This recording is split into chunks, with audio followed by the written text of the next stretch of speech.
and hopefully I'm streaming to the right channel, but I should. Yeah, that would be good. I know, right?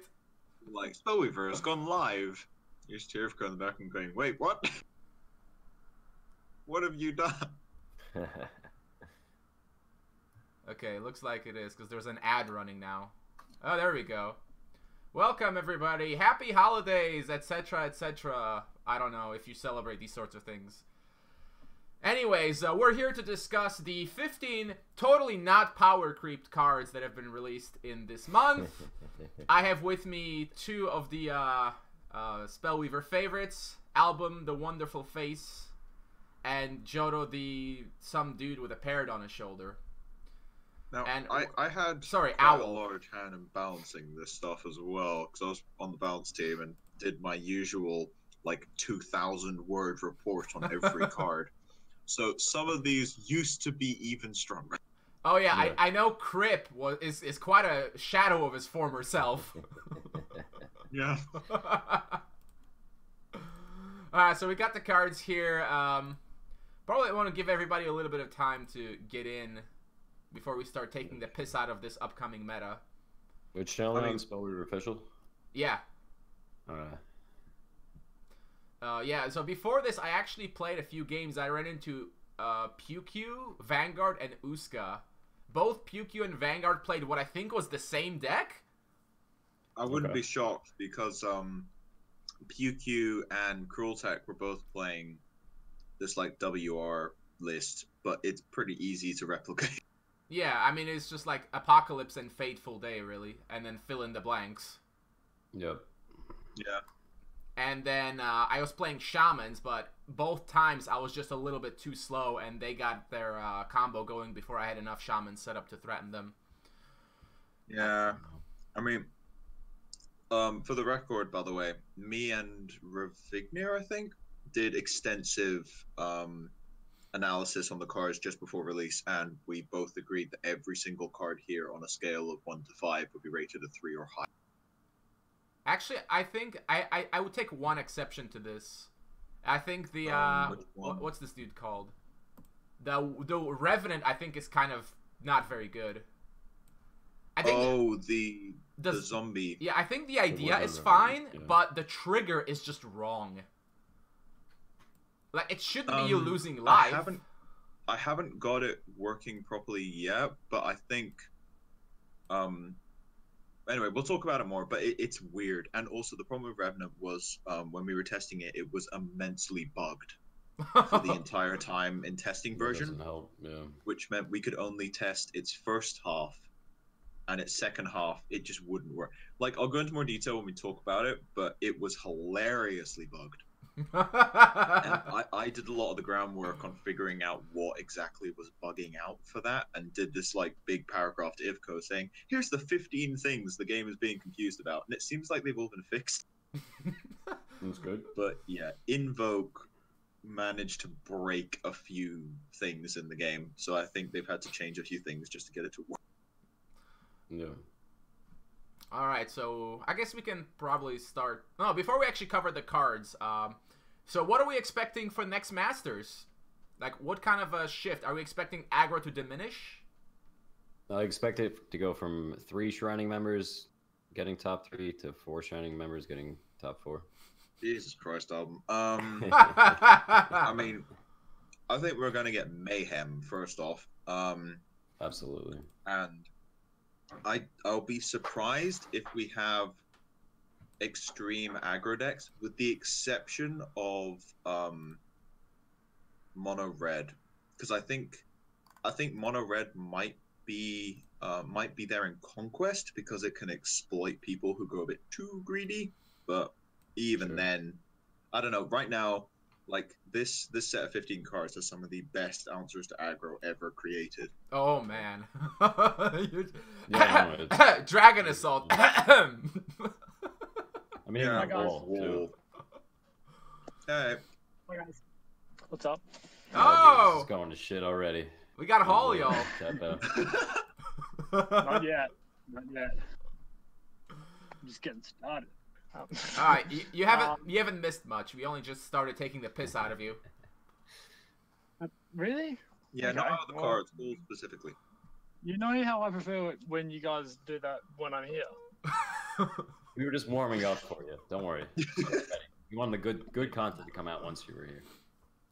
Yeah. I think you're just afraid of some repercussions. Yes. You know the word I want to say. You know Sure. This writes itself, you know?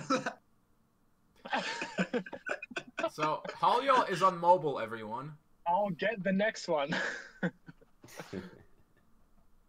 Oh man. Yeah, You so I played a got, like- Masters on mobile data once. That was insane. Oh yeah, man. Fuck.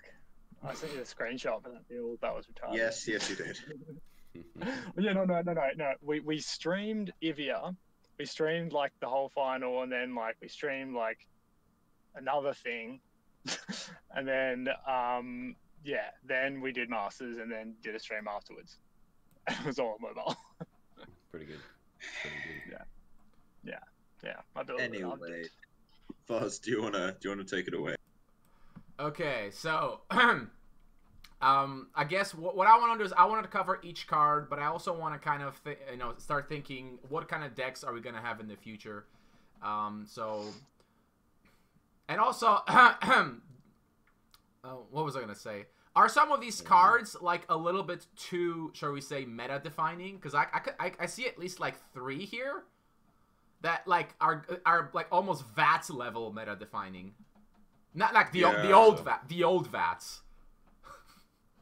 I know. I think there's one in here that definitely is at that level. I think I know which one you're thinking of.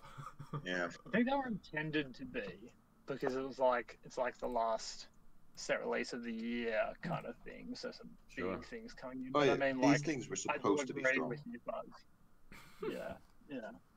Like, I mean, yeah, there's some stuff in there that I just like. It just like, sort of screams abuse me. Yeah. Do you want to just go in order, and then we can probably talk about decks while analyzing some of the cards, because that'll just happen naturally. All right, so Yeah. I'll just go in order that I have them listed in my favorites, I guess. That's right. Starting with Archibald. Archibald the Useless. There it is. I'll just pull him up. Archibald the Overshadowed.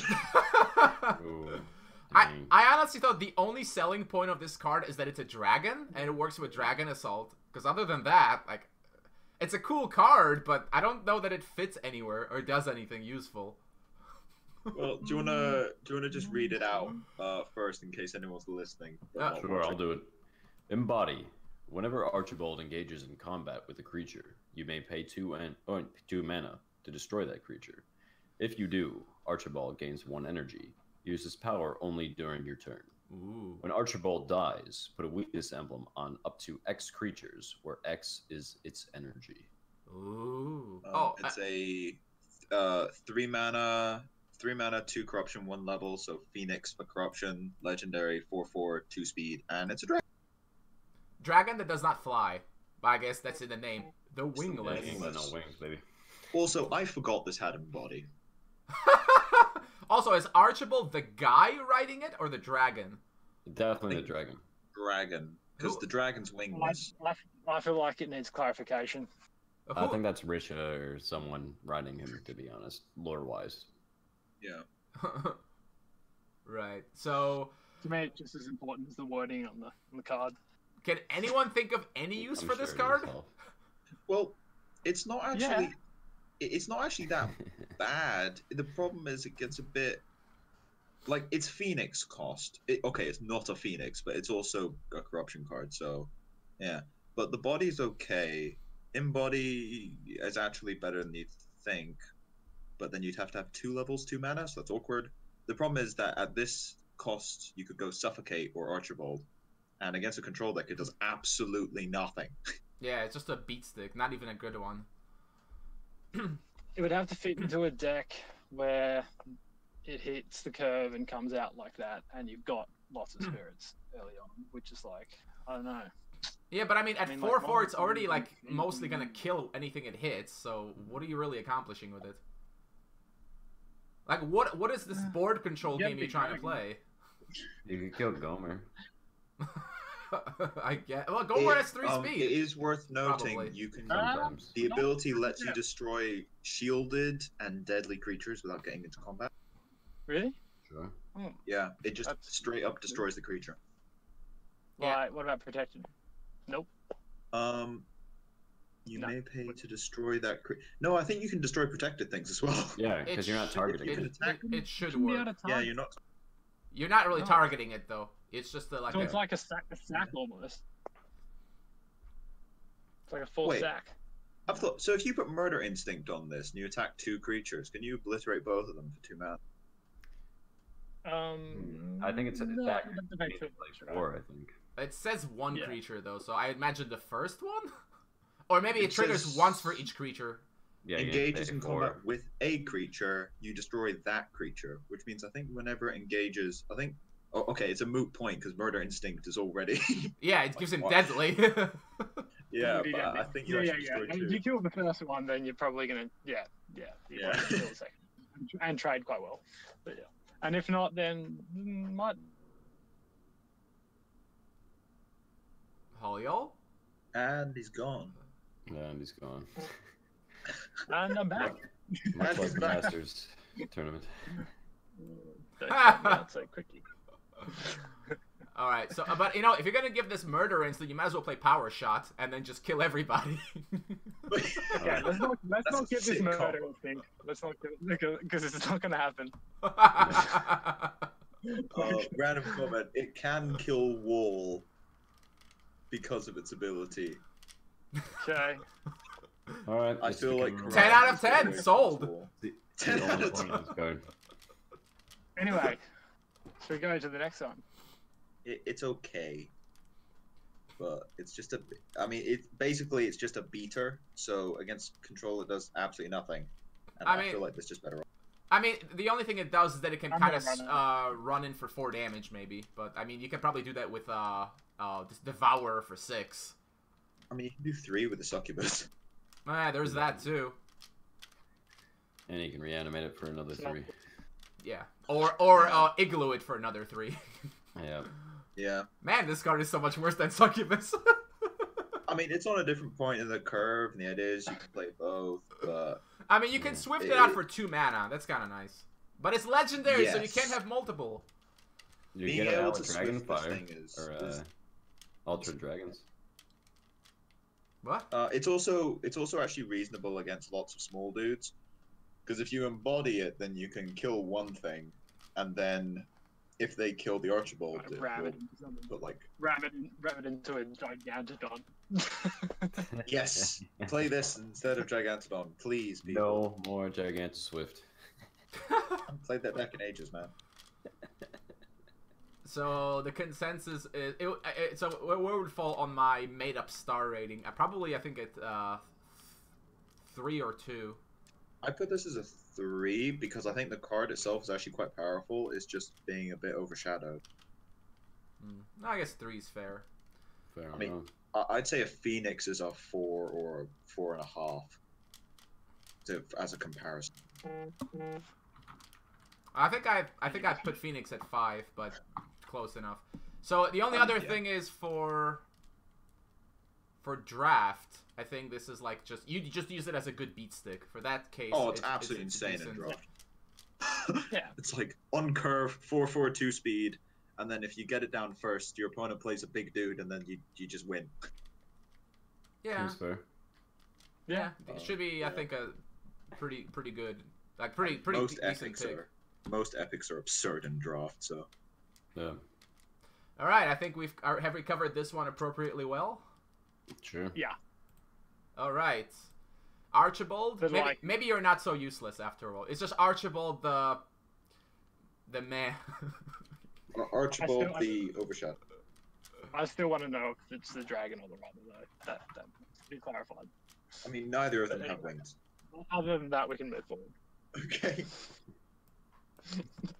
What it's worth, the next 3 cards do have wings. That's a good point. That's a very good point. All right, moving on. Should we call it the Angel of the Britches? The Angel of Beavers.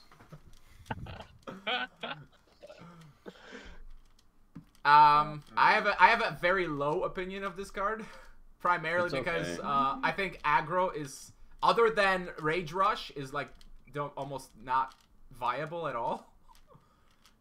And that's pretty much all that this is doing, is like crapping on aggro even more. I mean, there's actually a pretty disgusting set of plays you can do with this thing, which actually I'll just read it out in case anyone hasn't seen it. But so 2 mana, Order Rage, Invocation. So it's a spell that you play, and then when you meet the condition, it becomes a creature. Flying, Lifebound. When it enters field, it does 2 damage. And if you have 10 or less life, you can invoke it, so it becomes a creature, which can then attack. So the disgusting combo you can do with this is you can go Angels, early game is removal. Play Fateful later on in the game. And then when it rolls around to your turn, you get all your Angels as hasted creatures, and you can just OTK them. Can you only get 1 per turn, though? Nope. You get all of them. Oh. Yeah, they all invoke when you go under 10. Yeah, it's I thought it was one of supposed to be the... 1 at a time. men- Wasn't that the original spoiler thing? I think it was one type of invocation at once, but that was weird because they all have different conditions anyway. Sure. But no, it's one of the many ways of OTKing people with Fateful Day. Yes. that's, I mean, the only time I've seen this played so far was a Banning Angels. red Angels deck that used this as a lifebound removal. So I mean, does this make Triangelica viable or no? When it burns, it lifebounds too. So I would say no. I think if you go try Angelica, you want to go Corruption, because there's more Angels in there that you can work with. Okay. Yeah, or blue, because then you get Luxio Yeah. and Ramp. I think that's just better off. You also can't get this with Advanced Alexa's Hero Power. They fixed that. Oh, Yeah. boo. I mean, that's pretty fair. That should close the case on that deck then. Yeah. but it's an angel.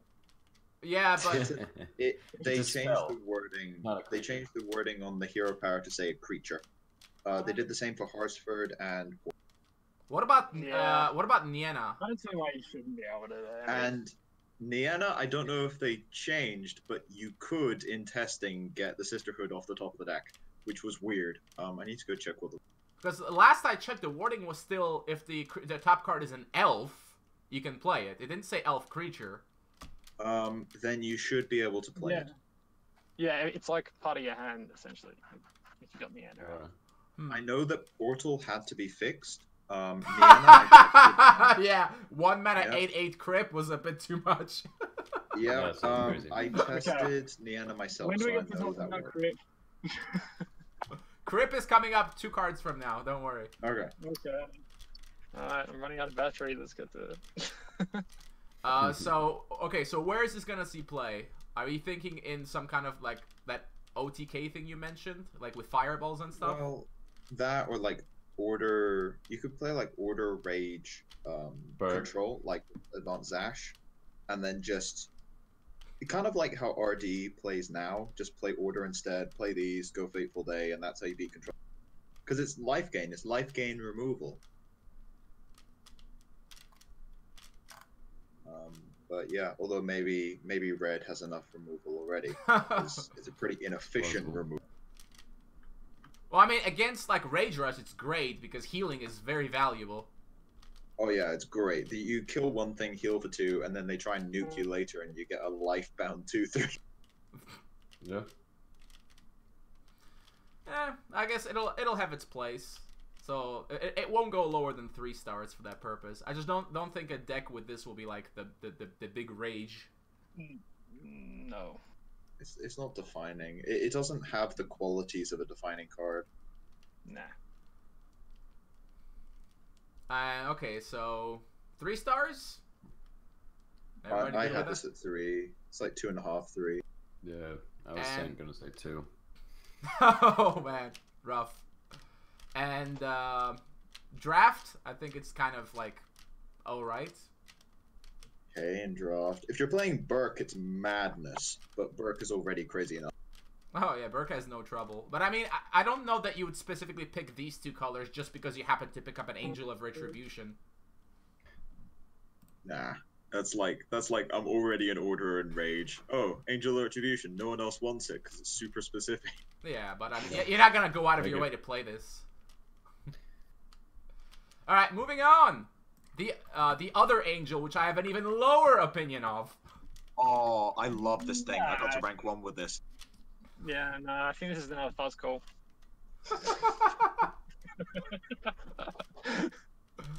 Sorry.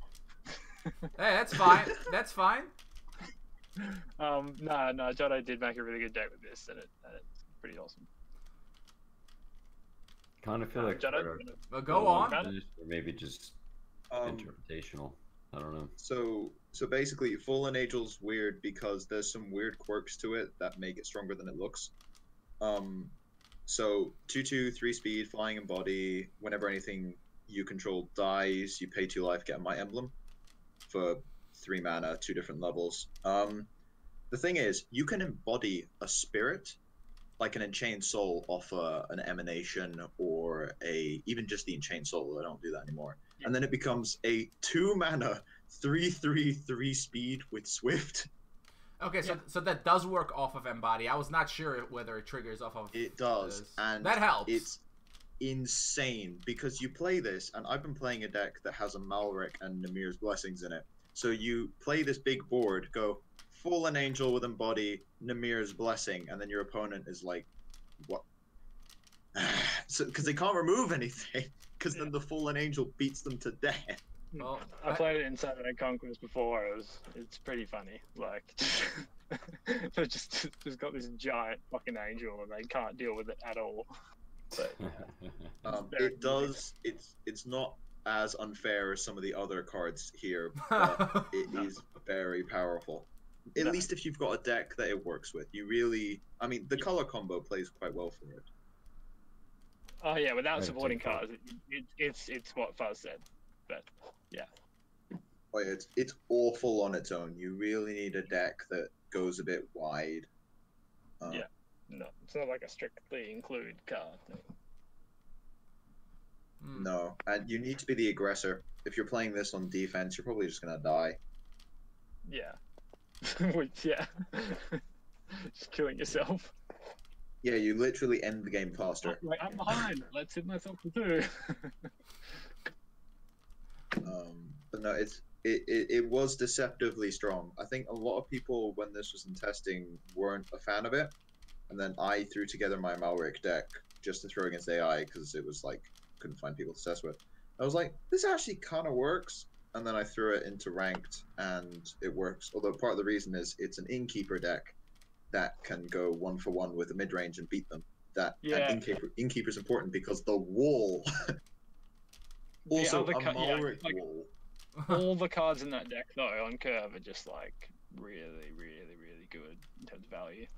Yeah. Also, Fallen Angel with Namir's Blessing and CFC becomes like an 8/8/4 speed that can't be targeted, which is actually completely impossible to deal with any card in the game outside of like Cataclysm. Well, Sanctum, right? Would be my guess. Yeah, but there's usually a board alongside. Well, that's what Dragon Assault is for, boys. Yeah. But no, I wouldn't sleep on Fallen Angel. I think it's very specific. It's a multicolor card, but Order Corruption wasn't really a deck. So Fallen Angel will mean that it's at least feasible. Well, learning that the embodied triggers the effect does raise my opinion of it a bit. I didn't know that it worked. Because it seemed like it shouldn't, but I guess all right. Yeah, I thought that it shouldn't either, but Then it did. But it was deliberately designed so that it did, because I think it would have been 2.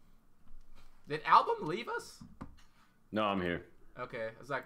Anyway, I'll shut up so other people can talk about this. Well, I mean, I think you've had the most to say about it. I don't have much to say. Yeah.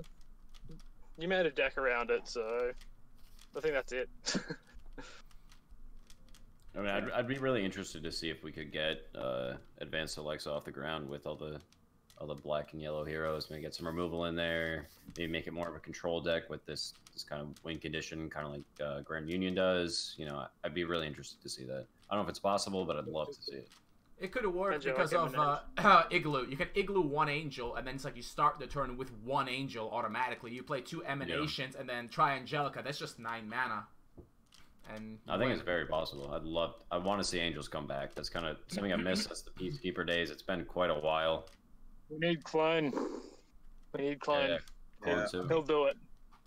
I don't miss Angels, but last time I played Angels was when like Incarnates were walking around as 7/7s. So I have a bit of a painted view of it. Fun times. I love the idea of giving older heroes a new breath of life, because I think we miss that sometimes when we're like, oh, well, these things are useless. But I think new cards can come out and give new life. Like we just saw a Hate Bears variation in the last 2 Masters. Like I do think they can come back with new cards, and that's exciting to me. Yeah, I think sure. that can come back now for sure. Yeah, I'm worried Amon is becoming like too ubiquitous. Where it's like just good in so many decks. There's actually, funnily enough, when we get to Crypt, there is a 16 damage combo that can be done for like 7 mana using Crypt with Amon, because it's kind of insane. Is it with Hermelion? Yeah, you can get Hermelion as a corruption hero. Yeah. It's terrifying. Alright, so So let's wrap up Fallen Angel. You like reanimate it, right? And then you just ham it. So, Fallen Angel, I'm going to say 4 stars, because I don't think it's overpowered, but I think it defines its own deck. That's fair. I'm going to give it a strong 3, maybe 4. Definitely agree. Yeah, like 3.5. Yeah. It's like, yeah. I'll just follow the leaders here. And what about draft? I think it'll fare a lot worse there. I'm not sure, because there's less removal in draft. I feel like you play a Fallen Angel, and it's one of those cards where your opponent's like, do I have Noxious Fumes? And if the answer is no, then... Yeah, true. It will snowball. I mean, the way that Fuzz plays draft, though, he's got a lot of removal. I think he'll deal well against this card. Oh, that's true. Well, yeah, I mean, also one of the cards is going to be 5-star in draft that acts as removal. You can probably guess which one that's going to be. Oh, definitely. So yeah, fair. Also, multiple cards are worse in draft, because it's kind of hard to, like, pick them up without going out of your way in a weird way that we... What, spirits you said? No, just like multicolor cards. Oh, yeah. Well, this one's also rare, so you won't see them. So just like with the other Angel, you're not gonna go out of your way to like draft this color combo just because you picked up a Fallen Angel. There's a couple multicolor cards that got released that will make you go into certain color combos, but this is not one of them. I'll give it a 3 stars, I guess. I kind of want to give it 2, but whatever. All right. Crip, the meme maker. Oh, I can't believe they changed the name to Crip. Yeah, oh my god. In the balance team testing, like, it was actually Ivko's suggestion. Yes, it was. No one was memeing. It actually was Ivko's. Can we call it Crip? That would be really funny. I was like, holy shit, yes. Holy fuck. Do that. Do that. You guys saw my meme in the meme channel with Crip's face actually on it. I thought that was It's just missing some flavor text. Like, I'd like to go around and... It used to be called The Last Gatekeeper. Of course, it was The Last Gatekeeper, because it's the last thing you ever saw. before he got banned from the forum. Oh, God. Okay. But, anyway, for those that don't know, Crip used to be a member of the development team. Which is why it's kind of funny that they put him on a card. But yeah. Alright, so this monstrosity. So 3 mana, Wisdom Corruption levels, flying, enemy creatures must attack each turn if able, can attack or block up to 3 creatures, because it says additional. If you've got 10 or less life at the end of your turn, invoke Crypt. It's an 8/8 2 speed flying. I thought it was 2. That's fucked up. We need to give him some more stuff, I think. This is not strong enough, guys. Well, 1 out of 5. funny thing, this thing is a 3 mana legendary. When it was revealed, it was a 2 mana non-legendary. Oh god. That you could Which meant that you could I search out with basically- Portal. I threw this into. Yeah, I didn't even play with Portal. That was the funny thing. And then I realized, wait, you can do that. But I just threw it into a deck and was like, 8/8, 8/8, 6 mana, 16 damage.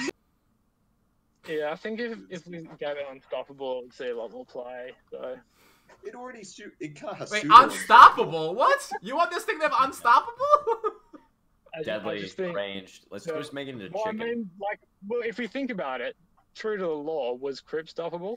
He ruined so many so- things so quickly. It was not until it was, but. So the combo with this, basically, because there's another card that lets you invoke things for 2 mana.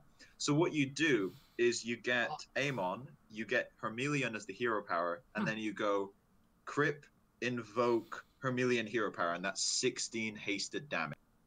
It's pretty good. It's It's alright. terrifying. Now, Wisdom Corruption's a bit on the weaker side relative to some other color combos right now, but that is one scary finisher. No. I mean, that would be the reason why you run those I colors. disagree. Like Wisdom Corruption, like reanimated with Amon, just because of Amon Immortal, it was already really strong. Yeah, but you can't reanimate It's this. already really strong. It's a spell. Yeah, right. Yeah, but it still goes in. It just still goes in. Sure. I think it could help the deck, but it's not scary that it's a reanimation target, which I like. mean- I mean, Oh because my of the god, slow reanimated deck, at it 8? takes a while Fuck to off. Get going. Like it's gonna go below 10 health just a lot against a lot of decks. No, agreed. Before Agreed. get going. It is actually quite a good aggro stop, this thing, by the way, because you play it, and then you get down to 10 life, and then you get an 8/8 blocker that can block 3 things, and then you're playing against a mono red guy who's just like, Block, and then attack 3 things as well, right? Yes. yeah, when it comes to your turn. Because it does, the way it's supposed to work is that you can't attack with it when it's invoked. The problem is there's a card that lets you invoke things whenever you. Yeah. Yeah. Sure. Also, the enemy creatures must attack this turn if able is hilarious with wall. Yeah. They have to run straight. Yep. And burst into crypt. Oh, jeez, yeah. Wait, That's so we can Bezarok can't summon this, right? he can't. He shouldn't be able to. Because it's No. not a I haven't tried. If Portal can't summon it, Bezarok shouldn't be able to. But I feel like he shouldn't be able to, and if anyone had thought to test it, he wouldn't be able to, but I'm not sure anyone did. Well, he can summon the what's called the other guy. I'm gonna 5/5 test. so, yeah. Grim Abomination, yeah, but that's a creature. It's I'm actually gonna test this thing now while you guys are talking. Okay. All right. So rating are we gonna give this 5 stars? I'm a strong 4, but maybe 5. I mean, based on what Jotto said, it can basically define a deck. I mean, if you're using this as the 16 damage combo, that's your win condition basically. You ramp up, Yeah. you defend, stall, and then just boom. And if they try a Fateful Day on you, guess what? Oh, 16 damage. Bye bye. Yeah.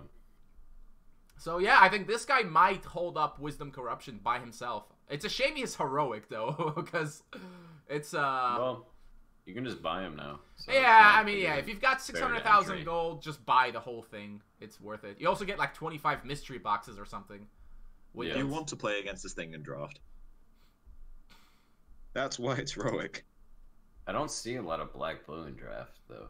As far as Yeah, but draft, if- You might now, though, I suppose. Especially with Grim Abomination, yeah. I guess you got some more power cards.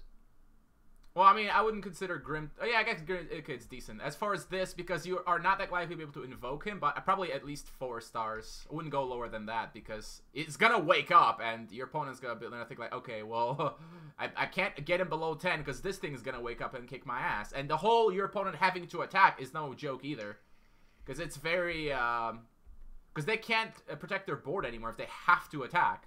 And if you have a flying creatures that defend, it's just bad. It's for a them. massive counter to flyers out of order and nature. All those innocuous flyers, which are terrible and constructed, but actually quite good in draft, because then they are forced to. Yeah. Yeah, no, it massive. probably is 5 stars, just because of that. That plus the 8/8 coming in. It is the biggest stat line for the cost in the game. It's the same stats as Crab. It's tied with Crab. I also find it rather amusing because it's the gatekeeper, and I'm like, what? This is the biggest demon. Yeah. And the thing is, if Crip gets stupefied, he's still an 8/8 Yeah. on the front line. Like, way better than Crab. He pulls Crab out of the water easily. Yeah. Yeah, pretty much. Body, even a vanilla 8/8 is still like, oh. Oh, for 3 mana? Hell yeah. This is not good.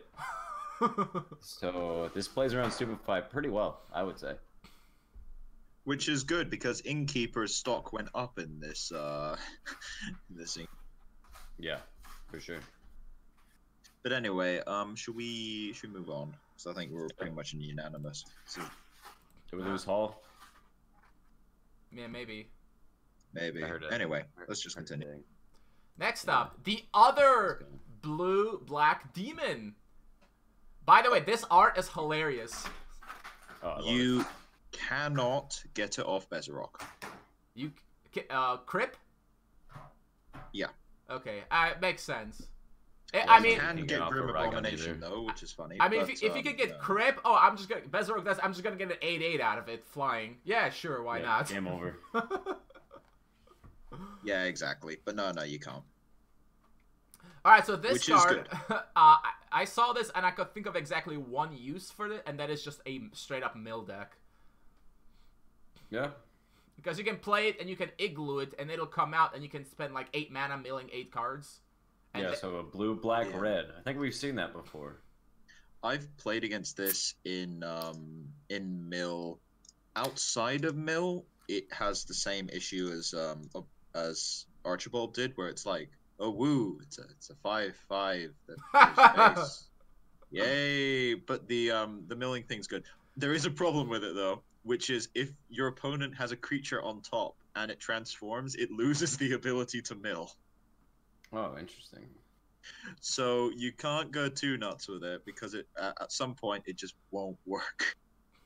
yeah, Makes sense. thankfully it is only till the end of turn, but still, it kind of it does kind of get in the way because the ability otherwise I think is bad, since I can't think of any creature you would want to turn into, other than like Red Dragon or something. Yeah, Red Dragon's the dream, but I mean, milling a Red Dragon is probably good enough, but Red Dragon is... What if you turn into the wall? The what? The wolf? the wall. Oh, the wall. Oh, a 5/5 wall that everyone has to attack. Oh no, disconnected, wrecked, ruined. Plus freeze effects. That could be fun. But no, yeah, it's a weird card. It's a demon, but it actually doesn't help it because it's just straight up worse than Succubus. That requires you to play blue, and blue demons are not gonna be a thing. I thought they were gonna be a thing with Crip, but no, not anymore. I mean, we may see it because of Bezrock, because in certain matchups a 5/5 is actually really Oh yeah, but now you're not gonna put this into your yeah. deck. I mean, if you play Grim Abomination against the Dominion deck, unless you're milling them out, they're pretty much just gonna laugh at you. So it's like, oh look, you played a 5/5 that did. Yeah. So yeah, I don't actually think it's that good. I think a few people, when it was being tested, were thinking, oh, make it like a 4/4 or something, and I was thinking, you guys overestimate stats. Wait. Yeah. Um, Oh yeah. The stats aren't a problem. It's a 4 mana 3-level card. It should have high stats. For sure. I mean, Dread Knight is a 6/6 that basically can't be blocked by anything and puts 2 things back on back row, and that doesn't see any. Right. And Change Souls. It's pretty weak against that. Yeah. So that's kind of my reference point. Like, the big stat creatures don't see play because they're big stat creatures. Like Antriel sees some play, but that's because it works with angels and also has other weird quirks like you can use it with Nimir's Blessing or something. Incarnate sees play, but that's because it costs 2. Yeah. Well, I mean, the Well, stats hey, only work if it's like a lot of stats for low cost. So this is not really that. No, Yeah, it's exactly. pretty expensive for what it does, I think. Casual demons. No, that's not a thing. Casual demons. Maybe that's what we should start calling it. You only play this if you're a casual demon. No, this has no chance of making it, because the main reason why blue demons would exist is because contraptionists can search out portal. That's its main pull, but this is not good enough though. Like it's the same mana cost as succubus, so you can't really use it. So by giving up red, you're giving up a lot of good cards, and you're not really getting much in return. It is true that you can use it to decide what your opponent draws, which could be handy if you're playing a lot of discard. That's a fair use. Yes, and Cruel, that happened to me as well. It just bugs out the deck a lot. Where I played against this in a mill deck. I think it was dual, actually. And then I was like, okay, I can win next turn. And then I just lost to mill, and I sent a message going, yeah, so I had no idea how many cards were in my deck for the last 4 turns. Yeah, it's not the best thing. Because it just bugs out. Alright, so Zethara says you're getting Crip, I'm guessing as a response to Blue Demons, but Crip doesn't actually help Blue Demons because he's not searchable with Portal. If he was, we'd have a different conversation, but... Yeah, I mean, Hall brought up a good point. It adds something to Reanimator deck. I don't think it fits in Demons.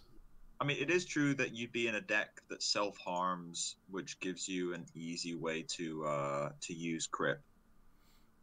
It would also give you a finisher in Blue Demons, which I think they desperately... I mean... That's a good point. Yeah, I mean, an extra finisher. You'd still be running Succubus. You're not running this Abomination crap in Blue Demons. Well, yeah. But, like... Yeah, so I think that could work, because then you could run... Because then you can run Blue Demons, and then if you don't draw the portal, you can still kill them with... Well, I mean, I assume you're running at least 2 contraptions to get to portal. I mean, probably. It's weird, because I think that portal still reduces the cost of Crip. I just don't... You can't search for it. I think it still reduces the cost, though. Yeah. I'd have to test that.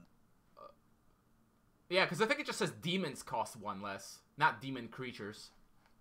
Yeah, so if he... I mean, okay, if you can jam, like, Crip and Arcane Summoning into Blue Demons, and then Blue Demons has access to an 8 damage fit, like... Yeah, for but 4 mana. I mean, because I think Arcane Summoning is usable in Demons regardless, because it can just reset Portal, which is nice. Exactly. So if you're playing it for resetting Portal, you might as well put the Crypts in there. I will say that Crypt does give you a slightly better non-Portal game, but the thing is, Red offers, like, not only burn, but also efficient removal, but also the Crab is just... Like, Crab is also really great in non-Portal games because it can clear out boards if it needs to, and it's just a big beat stick. Much better than Bedeviled. You do get access to Parallel Evolution alongside the 1/1 Demons, which is kind of disgusting. But yeah, I know what you mean. It really is, because Red gives you so much removals. Although Primal Battle with the Devil Fiends and such is basically universal removal. Or you'd rather use it with Crab, because Crab is more likely to win a fight rather than just trade. Because it's 4 health, and 4 damage is enough to clear most minions anyways. In my experience, 3/3s are the best with Primal Battle, because there's a surprising number of 2/2s and 2/3s. Right, so that's why you wouldn't want Bedeviled, because you could die to a 3/3, but Crab just kills everything, basically. Vulture wins every battle it's in. Yeah. But yeah, we'll get to Primal Battle later. But maybe Blue Demon has a bit more hope than I thought, but I just don't think it's gonna be like anything special. But hey, go ahead and test it if you want. See what happens. I mean, maybe it's possible to play a Blue Demons deck that plays a control game. You tutor for your Harpies, you tutor for your Vultures from milling, and then you just reset your portal with Arcane. That might be the way to play. And then you keep Crip in case they try to Fateful Day you, I guess. Yeah, and it gives you an ability to tutor for your Succubi and your defensive options. That might actually be a deck. It might not be, obviously. It'd be weird, but man, it's hard to replace Fireball and Symbol of Rage. I guess you've got Parallel is a good contender. Primal Battle's insane. Yeah, Primal Battle would be all right for that. Crazy. All right. Well, yeah. Anyway. I think we've gotten Grim. We gave him a 2.5 Two Yeah. and a half, yeah. I mean, he helps the mill deck, right? At least a little bit. But is the mill deck gonna be he good? does. I don't. Though Britches made a really funny deck with Scatterer's Bidding, which helps to mill a little bit as well because it's like one extra. Oh yeah, mill. I played against that. That was interesting. And Grim does also punish control decks which run fewer creatures, because you'll more often be able to mill a lot of cards. But it may end up that it's just not necessary because it is still 4 mana to play. Yeah. But What happens if you replicate a Phoenix? oh, you mean will it and it gets killed? Does it come back as a Grim Abomination? Because Or when does it you come back as a parallel a Phoenix? Phoenix, it comes back as whatever it was before you paralleled it. Because it goes to the graveyard, it loses the transformation, and then comes back. It's. I know that because I've made many a Phoenix of a militia, and then it came back as a Zethoras says it comes back as Grim. Says he tried Okay. it. Yeah, I figured. Fair enough. Which is good. All right, Yeah. so yeah, okay. I guess 3 stars is reasonable. By the way, 5 stars for the art. The dude has a face Oh, on it's his hilarious. body is a Yeah, face. it's Huge fan. Huge fan. Yeah. It's awesome. Draft 3 stars. Actually, maybe more because the milling can be pretty powerful. But it's Yeah, just a big It's beat a stick. Big dude. Blue black's a weird combo for draft, I feel like, still. Yeah. There's a lot of good cards, but yeah, it's much in line with the other stuff. It's like, yeah, it's nice if you get it, but don't like go crazy. But anyways, moving on. As an epic. Sisterhood of Flames. Ranged. When Sisterhood of Flames enters the field, it deals 2 damage to an enemy creature. At the end of your turn, if you control a ranged creature, invoke Sisterhood of Flames. Elf Invocation, spell, 2/2, 2 speed, red, green. Whoa. Yes, you can play it off Niana, which means there is now a removal spell that can be played. Yeah, I was thinking That's could pretty nasty. Rage Elves be a thing now? Because you've got this, and you could just throw in a Fireball, right? Or something like that. It is an awkward color combo. Funnily enough, the invocation trigger for this used to be very different. Oh. It used to read If at it- if- start of turn if you control no creatures. Yeah. Which sounds awkward, but if you played it in an advanced Zash red-green deck, what you do is play Sister of Flames, and then against an aggro deck, kill something, and then on your turn, it would come back to your turn, and then you'd get a swifted, ranged attacker. And it was That's actually pretty strong. really strong against aggro. Yeah. But the way they changed it means it can actually function with elves, which I think is what they are aiming Yeah, for. that's what I was thinking. It's another really good elf. I mean, 2/2 with ranged, it's pretty solid. And It's not but bad. does that mean you have to include ambushing sharpshooter though to be able to reliably activate it? Either that or the what's it called, elf tracker? Well, there's Master. Oh yeah, already. Master Hunter also already has range. That's very There's- helpful. Elf Tracker. There's the one that can attack the back line, which has seen some. Oh, Grove. What is it called? Grove Guardian? Yes. No. 3/2 with. Grove Right, so Grove yeah, Sentinel. right. Grove Sentinel. Yes. Yes. There you go. So do we see some sort of Rage Bears range deck with Target emblems, or what are we looking at here? I'm just thinking elves. I mean, it's a I good think elf. just solid elf because Yeah. it doesn't work with Advanced Never, which is really awkward. But it Okay. does work with Niena. And it also means you can jam 4 removal spells into Yeah, elves just- without losing Just any put in creature density. put in fireballs, right? Oh, you mean this will be the removal? Okay, but I think you could put in fireballs too. Well, you could, but I mean, because one of the problems with playing Rage Elves was that if you put in too many removal spells, then your Nienas would start. Yeah. So I mean, I wouldn't go more than just. I think the only spells might be the 4 fireballs and 4 symbols. Yeah. Maybe symbol. I think you need fireball. Maybe symbol, but then Sisterhood might be taking care of your 2 damage stuff. No, for I meant you. symbol of growth. The Oh yeah, symbol of growth for sure. That's what I meant. The symbol of growth It's and gonna get nerfed fireballs. soon, though. Trust me. Symbol of growth has been on the chopping block for a while. Although weirdly enough, I think it actually has taken a few steps away from it because some other stuff is. I mean, Yeah. with the stuff we've got coming out, we might need symbol of growth actually to keep this yeah, control good point. bullshit in check, because it can Well, destroy. when we get to stuff. Fateful Day, Fateful Day, it's the last like- card on the list, by the way. it actually.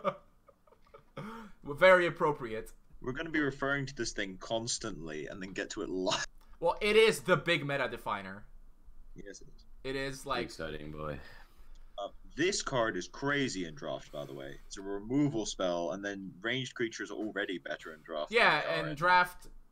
I think 5 stars is not actually unreasonable because both green and red are good colors and they range. work Yeah, perfectly. yeah, it is. It is rare, but that's a good thing because if this thing was like uncommon, oh my god, or common, you just see these everywhere in draft. Jesus, don't do that. Don't do that to us, Fuzz. All I'm right. gonna bump Faithful up. No, come I think on. It's matter what these order- other cards are not gonna take that long. Like the next card, the one after is like gonna be very short. Actually, the next 2 cards are gonna be short because they suck. Star rating Sisterhood, I'd say 3. And, I mean, it's gonna mainly be for that Elves deck, and I think for that it could be 4 because it'll be the reason you run that deck. Yeah, that's true. And draft 4 or 5. I think 5 is not even because removal is so good, and removal with a good creature. I mean, that's pretty good. What about you, Alvin? I'm gonna give it a 3 in construct and definitely a 5 in draft. Cool. All right, moving on to what I think is the Onto worst, the bugged zombie. the worst card in the expansion. I think. I think it has a place. I don't think it's. It might be the worst in the expansion. I still think it's good. It's the most niche card in the expansion. Yes, that's a good way to put it. But can I just say beforehand, this thing was immensely bugged in testing, which meant that it was very difficult to actually figure out what was going on with. Yeah, I wonder if we see any people taking attempts at making a basic Neva zombie with Swift kind of deck with what's that really? The recall card. I forget what it's called. The 2-mana bring back a zombie with some discard. I don't know. Maybe someone might make something very interesting with this. I don't know how consistent it'll be, but it might be fun. I think its place currently. So the way it works is it's like a golem basically. 1 mana nature corruption, 2/1 3-speed invocation. Whenever you lose life, it invokes, and if you have a corruption and any other color, if you've got 10 or less life, whenever you lose life or are dealt damage, invoke Revenant from your graveyard. Now, the first half is actually quite powerful because you can go 1-drop. You can go like 1-drop, 2-drop, double Revenant, and then like 3-drop, and then you play a Harsford, and then they kill your Harsford, and then when your Harsford comes back, they just die. Yeah. But there are also other ways of doing things, like if you play Yitix, whenever you play a Revenant, if you play any spell ever, it invokes. Well, that's nice. Which is very, very handy. It means you can invoke them more easily, and a 2/1/3 speed is nothing to be laughed at when it has Swift. That's quite annoying. Wait, there's Swift out of the graveyard? 2-speed deck. Invocations always have Swift. Wait, so if yes. it comes from the graveyard, it has Swift? Yep. Oh, that's weird. I wouldn't think that would be the case, but... It Then always again- attacks immediately. It's kind of dangerous. I did try some weird decks where you put these things into the graveyard and then invoke. But it was super clunky. As a zombie, it's quite powerful, but I think zombies has probably been the weakest of the 3 primary aggro decks, or 4 Yeah. primary, depending on how you count them. You know, Rage, Nature, Corruption. I think it's been the weakest of those 3 for a while now. They've been having some trouble. Makes me sad. But this thing is very untested because it's very specific. You basically have to be playing either zombies or some weird like hate bearsy type thing, but even then you don't want to be damaging yourself too much. Like I mean, it's hard. There are zombie decks that nuke themselves down to 10 HP just on their own anyway. Is it still super buggy? I haven't played with it too much. Huh. Now, I'll say this. I like the idea of the card. I just wish the trigger was a little different. That's fair. Because like losing life doesn't seem like the kind of thing you want to be doing as an aggressive deck. Like it. You don't mind it a lot of times. Yeah, but so. I mean, it's hard to do yourself. Like because when you play it, it's not invoked immediately, so you have to do something to invoke it. Now, yeah, Yidix is an interesting idea because you can kind of just do that, but you're still taking 2 extra damage. So if the trigger was different, then I don't know what it could be though. Because if it was just you play a creature that might be OP. I mean, like sometimes aggro decks take life of it, like on purpose, like Burning Rage, Rage Rush, Aberrant Ghoul, Zombies. Well, how is Rage Rush taking their own life though? Burning Rage. Yeah, but it's not really played in Rage Rush. Yeah, that doesn't I sound played like my Rage Rage Rush. Rush. I love it, man. It's I mean, pretty yeah, sweet. there are some Well, super fan. specific stuff. Portal does trigger this. What? Yeah. A portal? That's Oh, whoa, that's actually kind of crazy because think There it about is, it. You there play it it is. early, it triggers, and then you get nuked by your own portal down to like 5 HP, and then your revenants come back and attack. I don't know. It seems like a very awkward. Because I mean, now you're going into green, which means I feel like Final outbreak, I feel bro. like you're going way out of your way to make this work. Landslide? Come on. Come on. Landslide, symbol. Like, there's some weird stuff going on there. It is worth noting, by the way, you can destroy any invoked creature with spell removal. Oh, it remains a spell, right? Yep. I mean, spell removal is not very common, though. Play Bar Convoy no. in your green demons, man. It's gonna be sick. I have had a crit killed by a Bark Convoy. That has happened. Oh, that's a bummer. But, nah, this is a bit of a card where I think it has potential, but it's very specific. Yeah. So like Gurko Tribe Warrior. Yeah, I think Slave Hunter, the card coming up, is even harder to invoke, which is why I think it's worth it. But I think Revenant, I think people will sleep on Revenant for a while, and then some madman will come up with a list that kind of works, and then some even crazier man will come up with a list that's actually insane. Yeah, I wonder if it has a place in Hate Bears. Does it? How do you trigger it, though, as a Hate Bear player? It's hard to trigger, and also Yeah. it's not a creature. That's the problem. It doesn't work with Yeah. Revenant. You don't want to thin out your deck for searches for Vinciana. Yeah, not so great. It's okay in those like weird versions of Hate Bears that instead of running tons of instead of Reverence, they run Enoch. Yeah. You know, with okay. self-sacking, that could work Sure. because then you can nuke yourself a bit. But that kind of just feels like some weird black-green, almost zombies aggro deck. Yeah, and I think Crab does a little bit better at stalling, so. Yeah, exactly. Anyway, Well, yeah, I'm gonna give it a 2 out of 5 at this point. It could go up to a 4 out of 5 if someone finds a place for it, though. So I'm gonna leave that there. Yeah, I gave this a 4 on power specifically, but I think how usable a card is in decks affects the score, so I'm gonna say 2. Yeah, I mean, I was originally going to go say 1, but if it comes back as Swift, then that helps it quite a bit. Oh, it's I'll give it always a got Swift. 1-star bump. 1-star bump. Sure.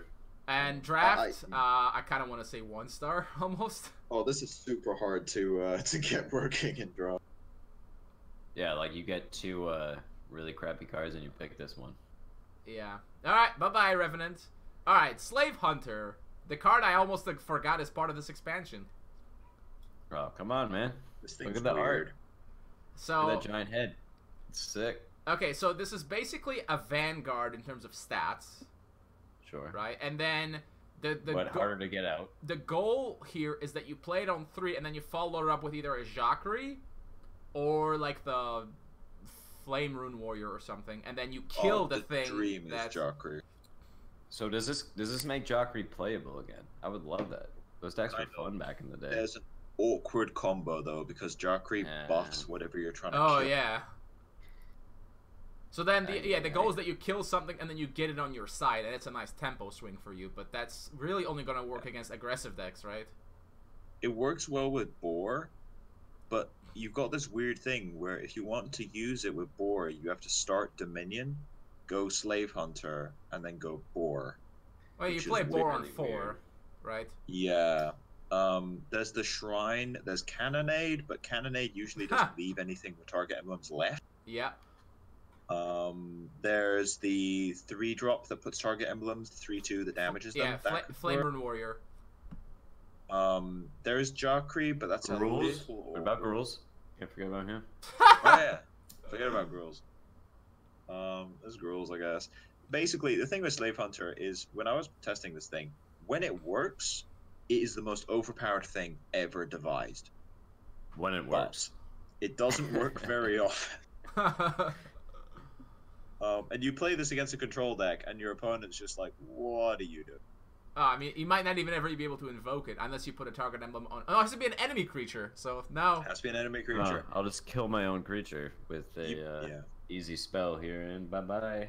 You have to play Arcane Summoning if you're playing Slave Hunters. But that seems like a real waste. It's just a Vanguard.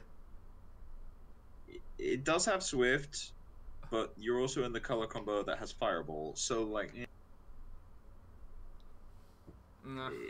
yeah, it's okay. If it was easier to trigger, like if there was one more playable target emblem card, I think it would be legit quite decent. But it is all Who's that guy? The idea is Craig 234. He was a target emblem player. Yeah, he can figure it out. Oh, he needed green though. Oh, we're screwed. Wait, what? What other target emblems are there? Like I'm looking this up. I played against a Rage Rush deck that used target emblems. It did pretty well. I was interested.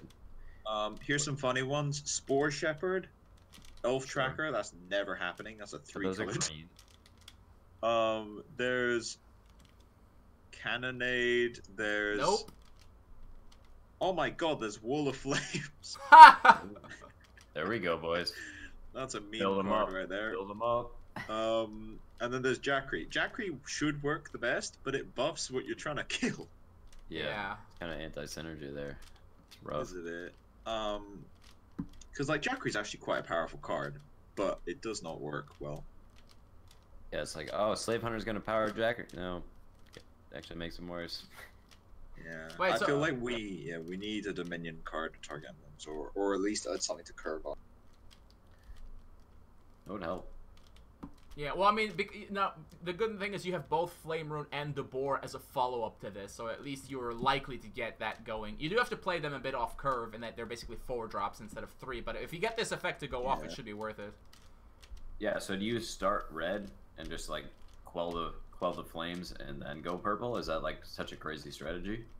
I tried starting red when I tried this, and it didn't really work, because the problem was you'd go 1-drop, 2-drop, 3-drop, and then Slave Hunter, but then you'd be looking at your hand and it's like, I could just play Jackery and...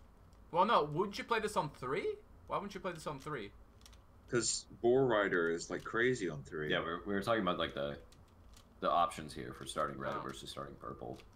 If you start purple, I mean, the ideal is you go, because all of the enablers are red, so the ideal is you go like Dominion, Slave Hunter, Boar Rider. I think that's the idea. Okay. But because I mean, the Jackery would be the best on curve, but like Boar Rider actually lets you use Slave Hunter's stealing effect. Yeah, Boar Hunter's not that much worse. It's still a 3/4. Oh, it's still crazy good. Enabling versus turns right now, like that's an important consideration here. Yeah, because if you're playing this in an aggro deck, the way your curve works, I mean, you're playing with very limited time on the early turns before you start running into stuff that you really can't deal with. So at that point, it feels more like maybe a mid-range deck, but I don't think there's a target emblem mid-range. There just isn't. It's not there. Like there's the Shrine, like that could work. Sure, I just think it's a little too spotty to play consistently. Is what I've seen from target emblem decks. Sometimes they crush, and half the time they just get wrecked. Like we don't have enough consistency within the cards that are here to do a good target emblem deck. That's at least what I faced off against. We need one more good target emblem synergy card, probably. Yeah, I mean, tie it all together. I've been saying that for a while. This is a good start, but we need more. We had the initial set of target emblem cards was so incredible. Oh my god, yeah, it was laughable.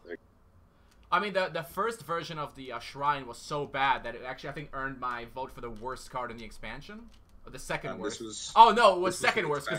The worst was Soul Projection, original. Oh, yeah.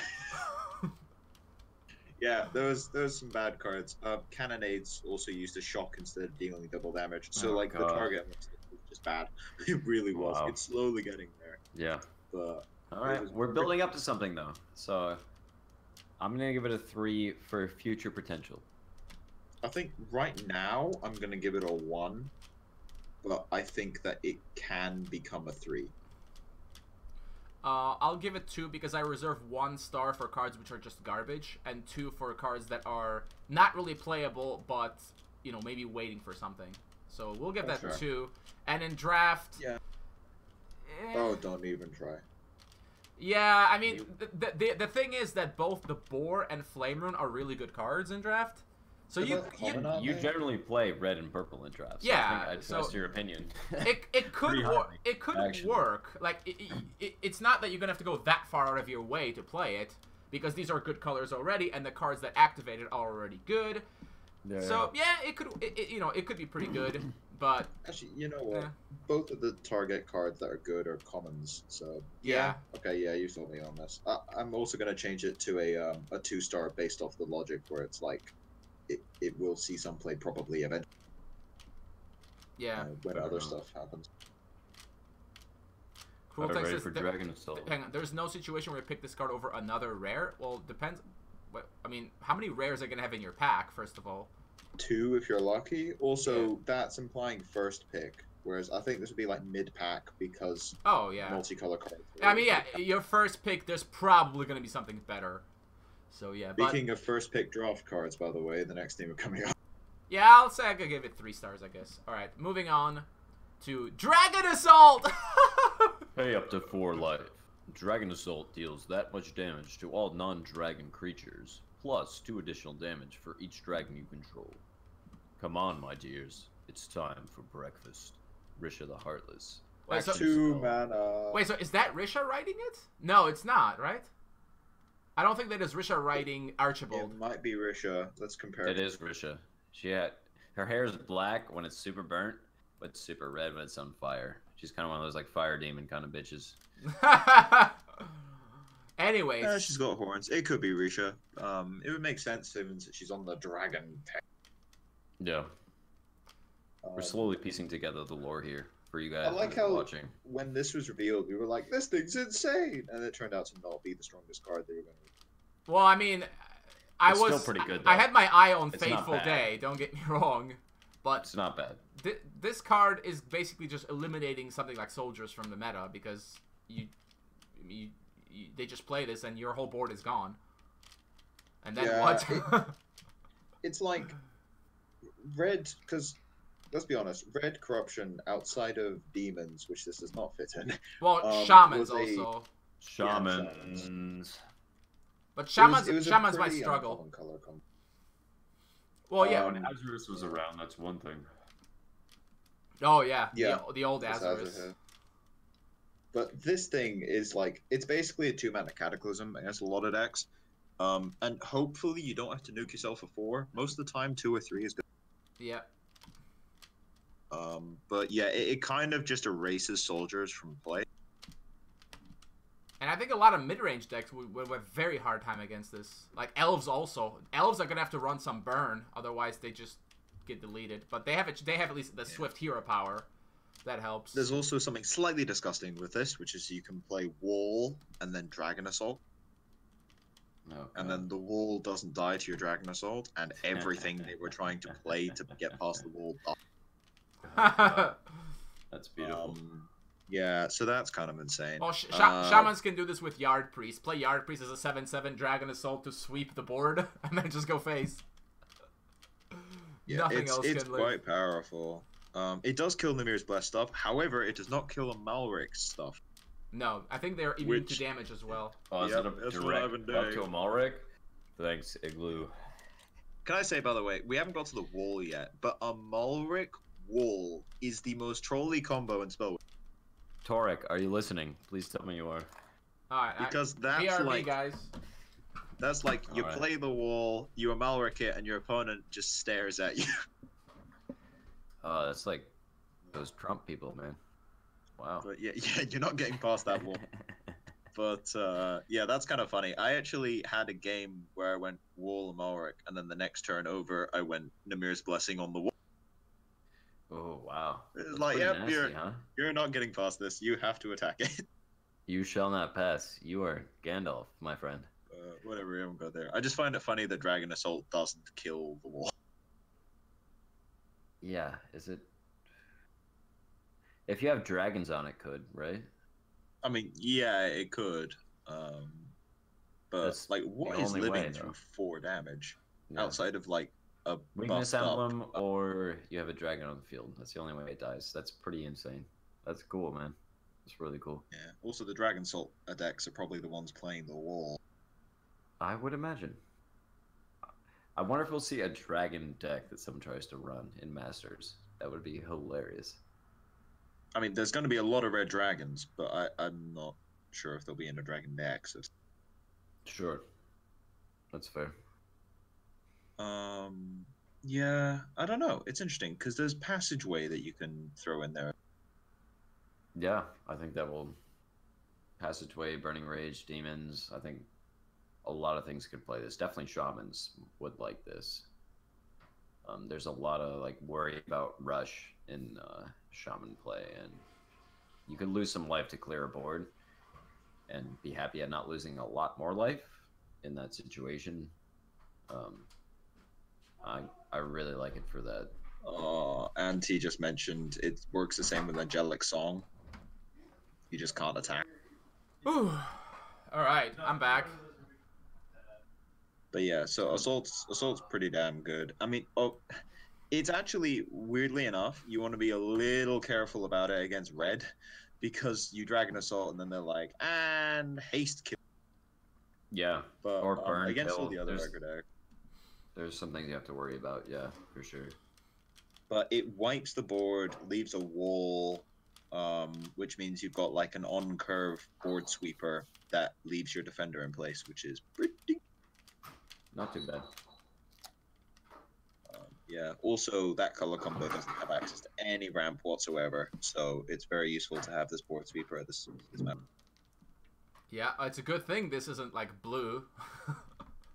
Oh god. Make this red-blue for fun, right? That's just overkill. I think as Shamans you want to include like a Fire Blast or something to take the spot against Rage Rush. Yeah. Probably, yeah. Like, Dragon Assault would help in some matchups. I don't think Soldiers is going to be around coming up. I think it's going to be replaced by either Fallen Angel decks because they play Flesh Sculptors and Fallen Angels, so board sweepers aren't as bad. Yeah. Or, like, I think instead of Red Soldiers, you might just want to play actual just mono red. Because I think there's too many board sweepers. There's a lot of anti-aggro cards now. Yeah, you need burn to finish them off. Because your board is going to get cleared eventually. And, Like, I don't know. I see Lightning Bolt in and Rage Rush. Red Elves, maybe they could do something. You know, do enough damage and then just wind up a Swift combo or something. Gigantic Swift? Is it back? Maybe. Burning Rage, Lightning Bolt. But is that how we get our hero power lockdown? Yep. I mean, Seluxio's pretty bad now after all of this stuff's been released, which I'm happy about because I hate playing against Seluxio. Because certain decks you play against Seluxio and then it's like your opponent just goes, and you don't get to play. I love playing Advanced yeah. Dash versus Luxio, especially with a the 1/1 that does -2 to any creature. That's a lot of fun. Yeah. I just like Shamans. Death a Curse lot. Shaman, yeah. Yeah, I like Shamans. Seluxio just- Namir's just gets Blessing. wrecked. There's a All right. couple answers to this now outside of just Cataclysm, but Seluxio's Namir's Blessing was like, just lockdown. Arrow Barrage is good at that. Really good at that. But anyway, so Assault's super good. I'm gonna say 4. I don't think it's 5 because I think the life loss can actually hurt.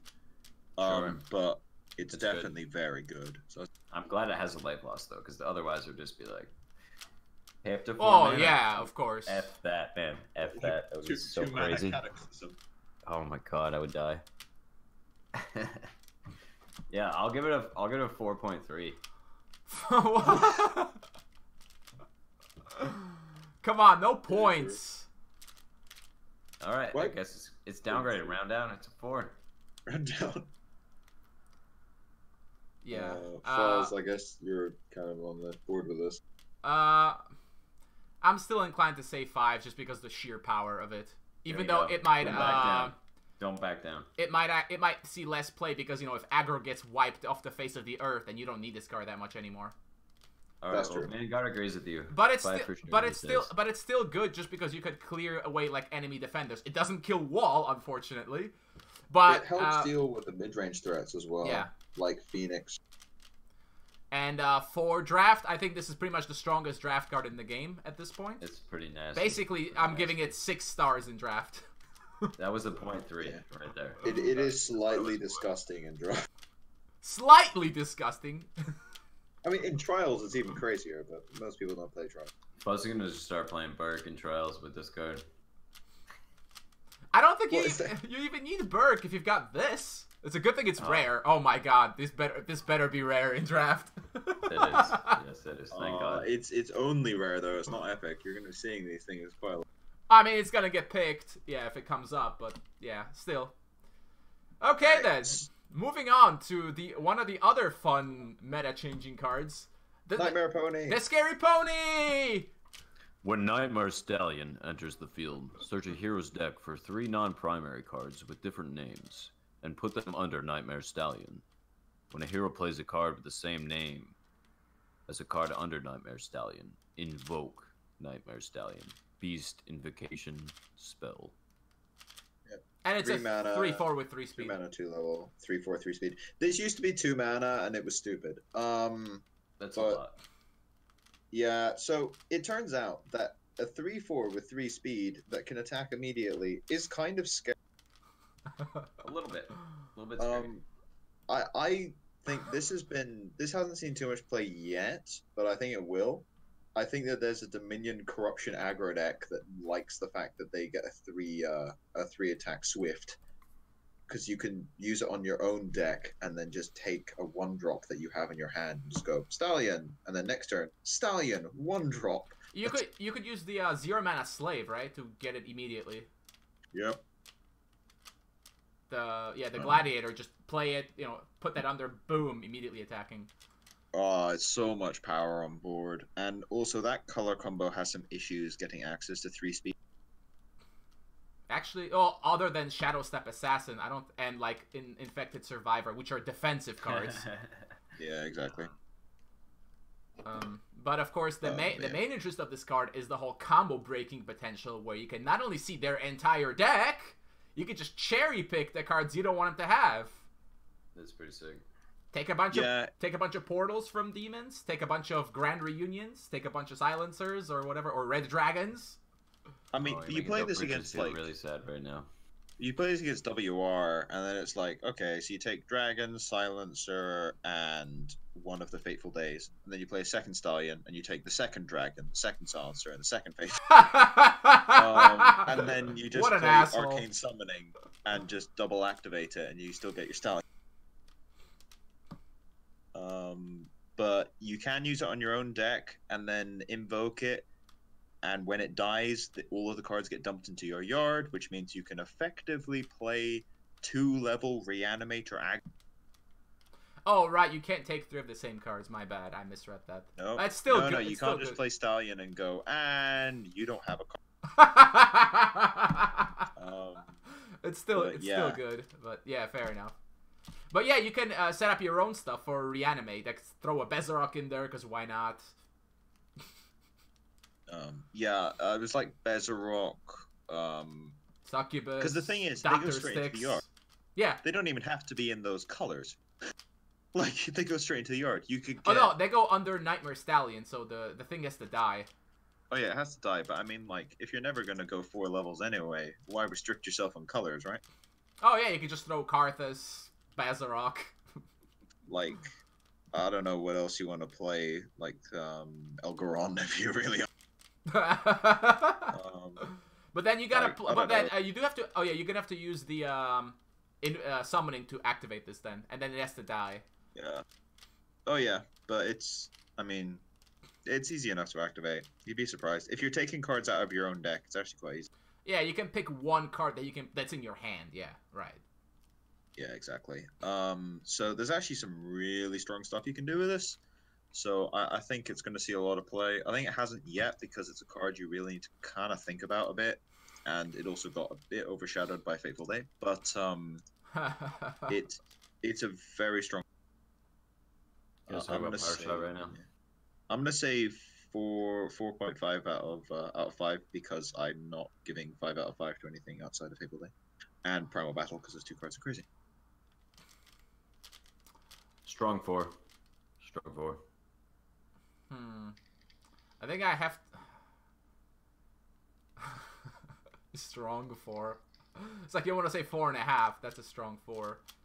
I got yelled at for giving partial credit. So you got yelled at for going like 4.37329. Yeah, I guess if this card was specific enough for Jotto, I'm sorry. If this card was ancient, it would be like a 6-star card probably. But let's get a multicolor ancient card, right? No, I mean if the colors were just like colorless, but okay.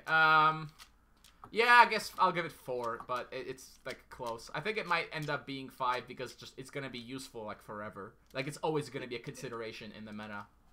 It is one of the worst color combos in the game, which Xenoras put in. Yeah, well, it's not a common color combo. Well, it's maybe a little less bad because Scarab can ramp you now at least. It's not like you've got Scarab, you've got other things to do now, but like, it was like ironically the two most evil colors work the worst together. No wonder they're assholes. They don't work well together.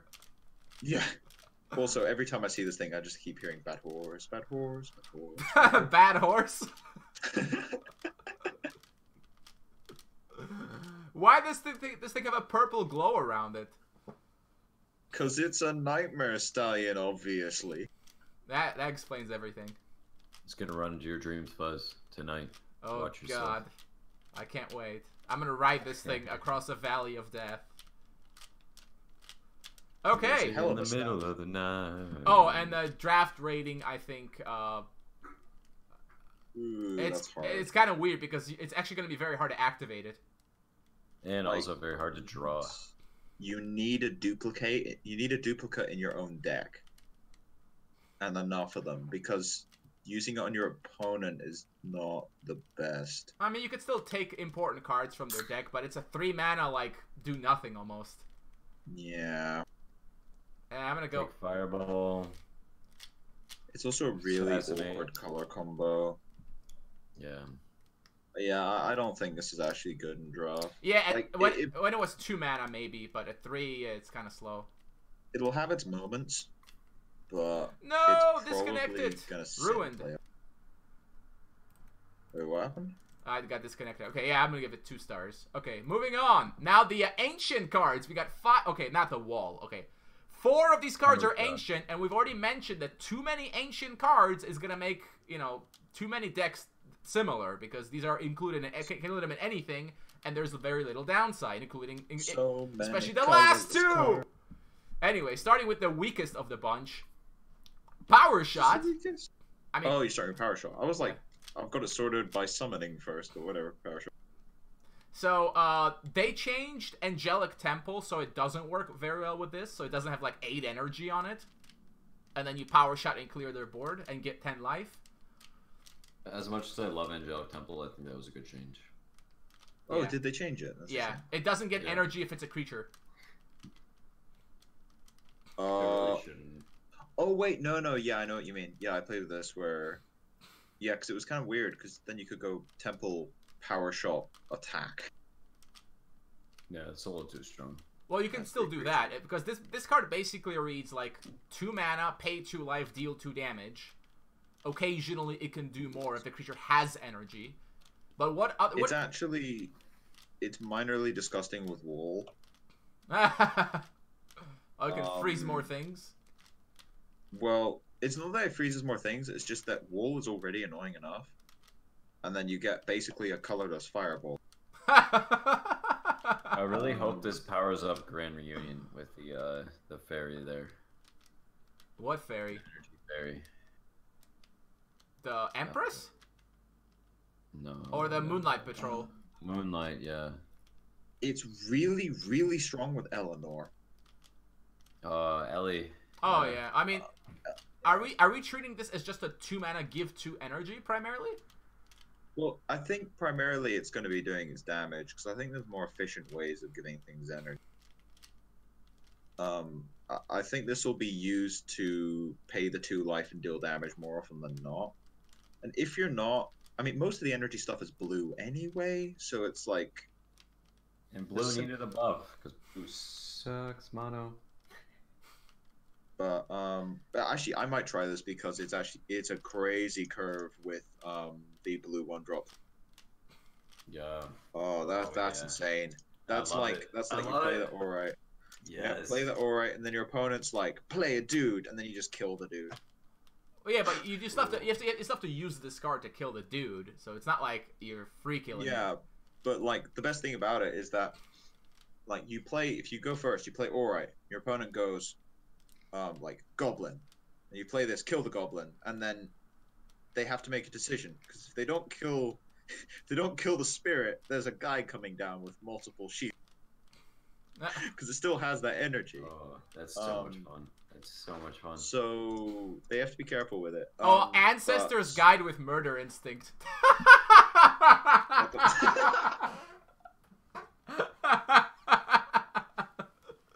That's so stupid. I like it. I mean, realistically, almost any energy creature with Murder Instinct is going to be a board clear. Yeah, that's a board sweeper. I think Eleanor is probably the strongest one because it already has 3 energy, and you can also use its ability to put it on the top of the deck. So that's really good. The rest of the energy stuff, though, is kind of meh. It's kind of difficult. It's less than you. Mono blue will rise. I don't think so. No, I've been trying for ages. Mono blue didn't really get anything. I'm trying to be nice, Fuzz. I'm just trying to be nice. Yeah. It's okay with Sunblessed Emissary. I don't know. There's not much else. Vampirism is a blessing now. Sunblessed Emissary buff. Oh. Maybe. Oh, is it? Gosh, kind of is. I guess it makes sense. Well, it only helps you. It doesn't hurt them. So that's kind of the. Yeah, I mean, Colorless it should be. generation. Colorless energy generation is kind of good with Summoner Druid. Yeah, and don't forget this card is ancient, right? So you can just redraw it if you don't use it. Also helps, makes it better. Plague Crab. God, that's annoying. Oh, fuck off! HallYall, get on that, man. Wait, Bloodwell Matriarch. Yeah, you can basically play like a bigger spell thanks to it if you want. Not too bad. That's not actually that bad. But yeah, Plague Crab, that's just infuriating. It's like, yes, this Plague Crab now has 4 energy. It will never die. It will be here for the rest of time. Wow, that's good. That's actually excessively annoying. Good job, Big Blue. And then you play Plague Crabs with Empress of the Forest and this, and they're just like facts. They don't leave play. All right, 4 Plague Crabs on every front line now, boys. Let's do it. All right, it's time for a rating, everyone. It seems like no ancient card can go below like 3, right? Unless it's like a really bad effect. I think it's a 3. It's a bit innocuous, but like, it's actually quite a good card. But it's hard to, like, it needs other cards around it to. Maybe 2 or 3. I'm gonna give it a 2, to be honest. It needs a lot of setup. Oh, it's really good with Crab. Yeah, but there's other things you can do. Crab just gets stupefied. It's over. Stupefy. Oh yeah, there's that. Yeah, we do need some more energy stuff, but I think I'm gonna give it 3 just for the future consideration. It's an I ancient like it. card that, you know, it's gonna find a home somewhere if we ever get a good energy card.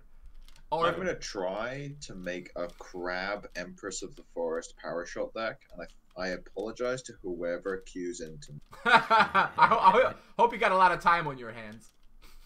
That's a long game. All right, moving on to something more exciting.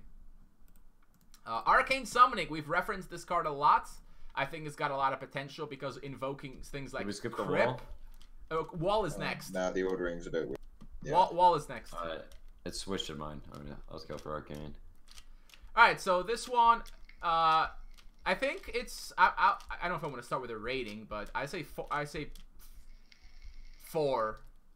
I'll just. He does want to start with that. rating. So, That's fine, dude. it's 2 mana. So it's a 2 mana generic spell.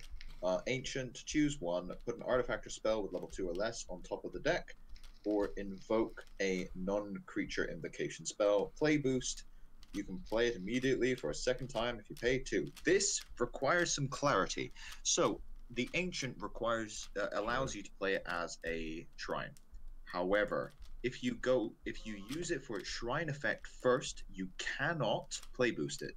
But if you use it for any other mode, you can play boost it and use it for its shrine effect. Yes, that is correct. That's confusing, but you can do it that way. Also, can you play a second shrine in a turn with this if you get the second play boost?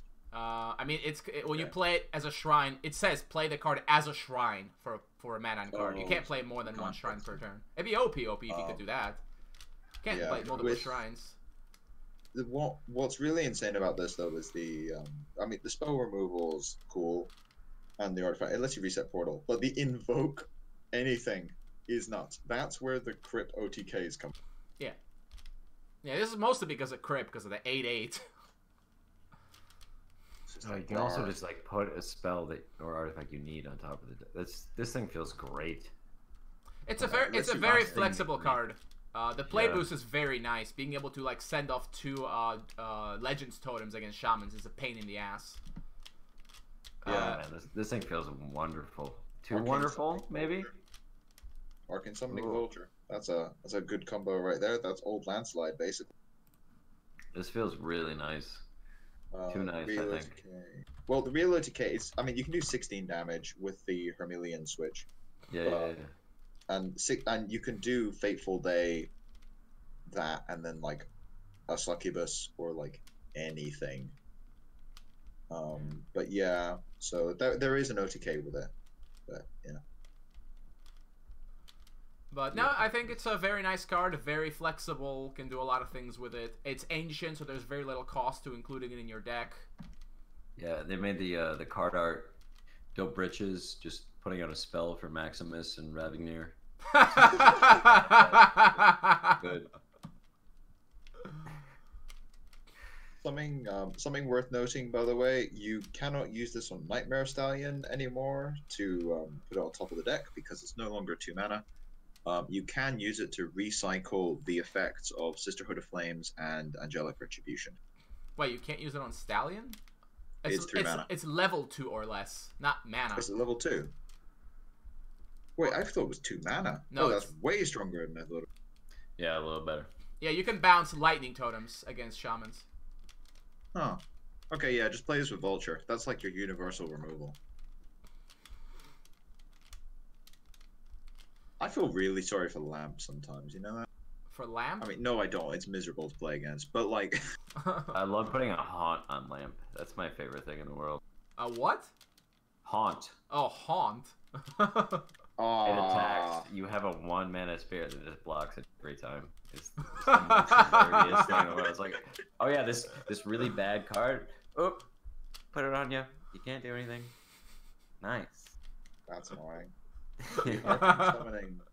That's actually some nice combos with some Vulture. Did you say with Vulture? But why would it work with Vulture? Because the idea is you basically landslide your opponent's artifacts and then mill them. Oh, I see what you mean. Yeah. Yeah. Oh yeah, I think we've tried that before with I think with Landslide. Yeah. It was with actual landslide. Yeah, yes. Landslide Vulture was like kill any 2 cards. Oh, Yeah, I remember that that was- card. Landslide was the 4 mana. Your opponent discards a card, and 2 of their creatures go. Like or anything actually, because if you vultured it, it was just like and it's just gone. Yeah, that was Jotto, interesting. you used to walk uphill to school both ways. That's how. Oh, how we I went loved to our playing that community. Hate Bears deck, man. That it was stupid, but I liked playing. It was good for what it was. But yeah, so I'm gonna say 4 stars for this because it's as powerful as its environment, and its environment currently has an 8/8. Yeah. But Yeah, I'm gonna give it a 5 with the potential to go down to a 3 soon. now, yeah, the 8/8 is nice, but even without the 8/8, it's still a useful card because of the so many things it can do for you. Like the fact that you can use the effect and go ancient. So, if you don't have a shrine, still cool. Yeah, demon. Yeah, for sure. I was thinking demons probably want to run a couple copies. Just any ways to reset portal is always good. It's a bit more expensive than playing an actual portal, but the difference is that you don't have to replay the portal, because you might want to stop taking damage entirely with this. So you do that, bounce your portal, and then, okay, I've got enough cards. Good times. Yep. Bad spelling album over there. Yeah, not going well. Twice. Wow. That's... And Druid. There we go. Thank you, Crip. Anti. Whoever it may be. All right. So what's next? Oh, for draft... Oh, yeah, the draft rating probably I think is 2 stars. It's Oh, not likely to be useful. gross. Terrible. If you have invocations, but I then mean- it's a bit of a like, what do you start with? The invocations or the summoning? It's like a weird. Put you in a strange place. Yeah, this card is a bit too specific. Because bouncing artifacts back in drafting isn't really going to do that much. So yeah, 2 stars. Yeah. But I'm not going to give it 1 because it's ancient. So like, it's never bad. All right, Yeah, now we move it's- on to the 3 funniest cards. The wall What's next? is the first. Praise Wall the of the north. Oh, well, in the north. Like this stupid thing. Oh, this fucking thing. Yeah, I think it's gross. 5 out of 5. I've been playing some walls today and yesterday and every day since it's been revealed on. 10 out of 5. So like 11 out of okay, 5. 12 so- out of 5. It keeps going up, man. So the wall, 2 mana, it's a 2-drop, generic, 0/5, 1 speed, can't attack, legendary. If it's on the front line, everything has to attack it. It can't attack anything else. And when anything engages in combat, it gets frozen. The frozen happens before damage, which is notable because if you put a Might Emblem on the wall, it's just... Ugh. Anyway, so it happens before... Then there's some lovely combos, because I've been playing a Malric a lot recently, and Alright. Wall a Malric is your opponent does nothing for a turn. Because they can't attack, there's no point. They can't attack. If you play Angelic Song, it's the same thing, they can't attack. Oh, right. And creature mirrors end up in these weird standoffs where you both have a wall and like 3 blockers, and no one can attack, because if they attack, they won't even kill the wall because all the blockers will just favorably. Yeah, throw Crip on top and it's going to get really fun.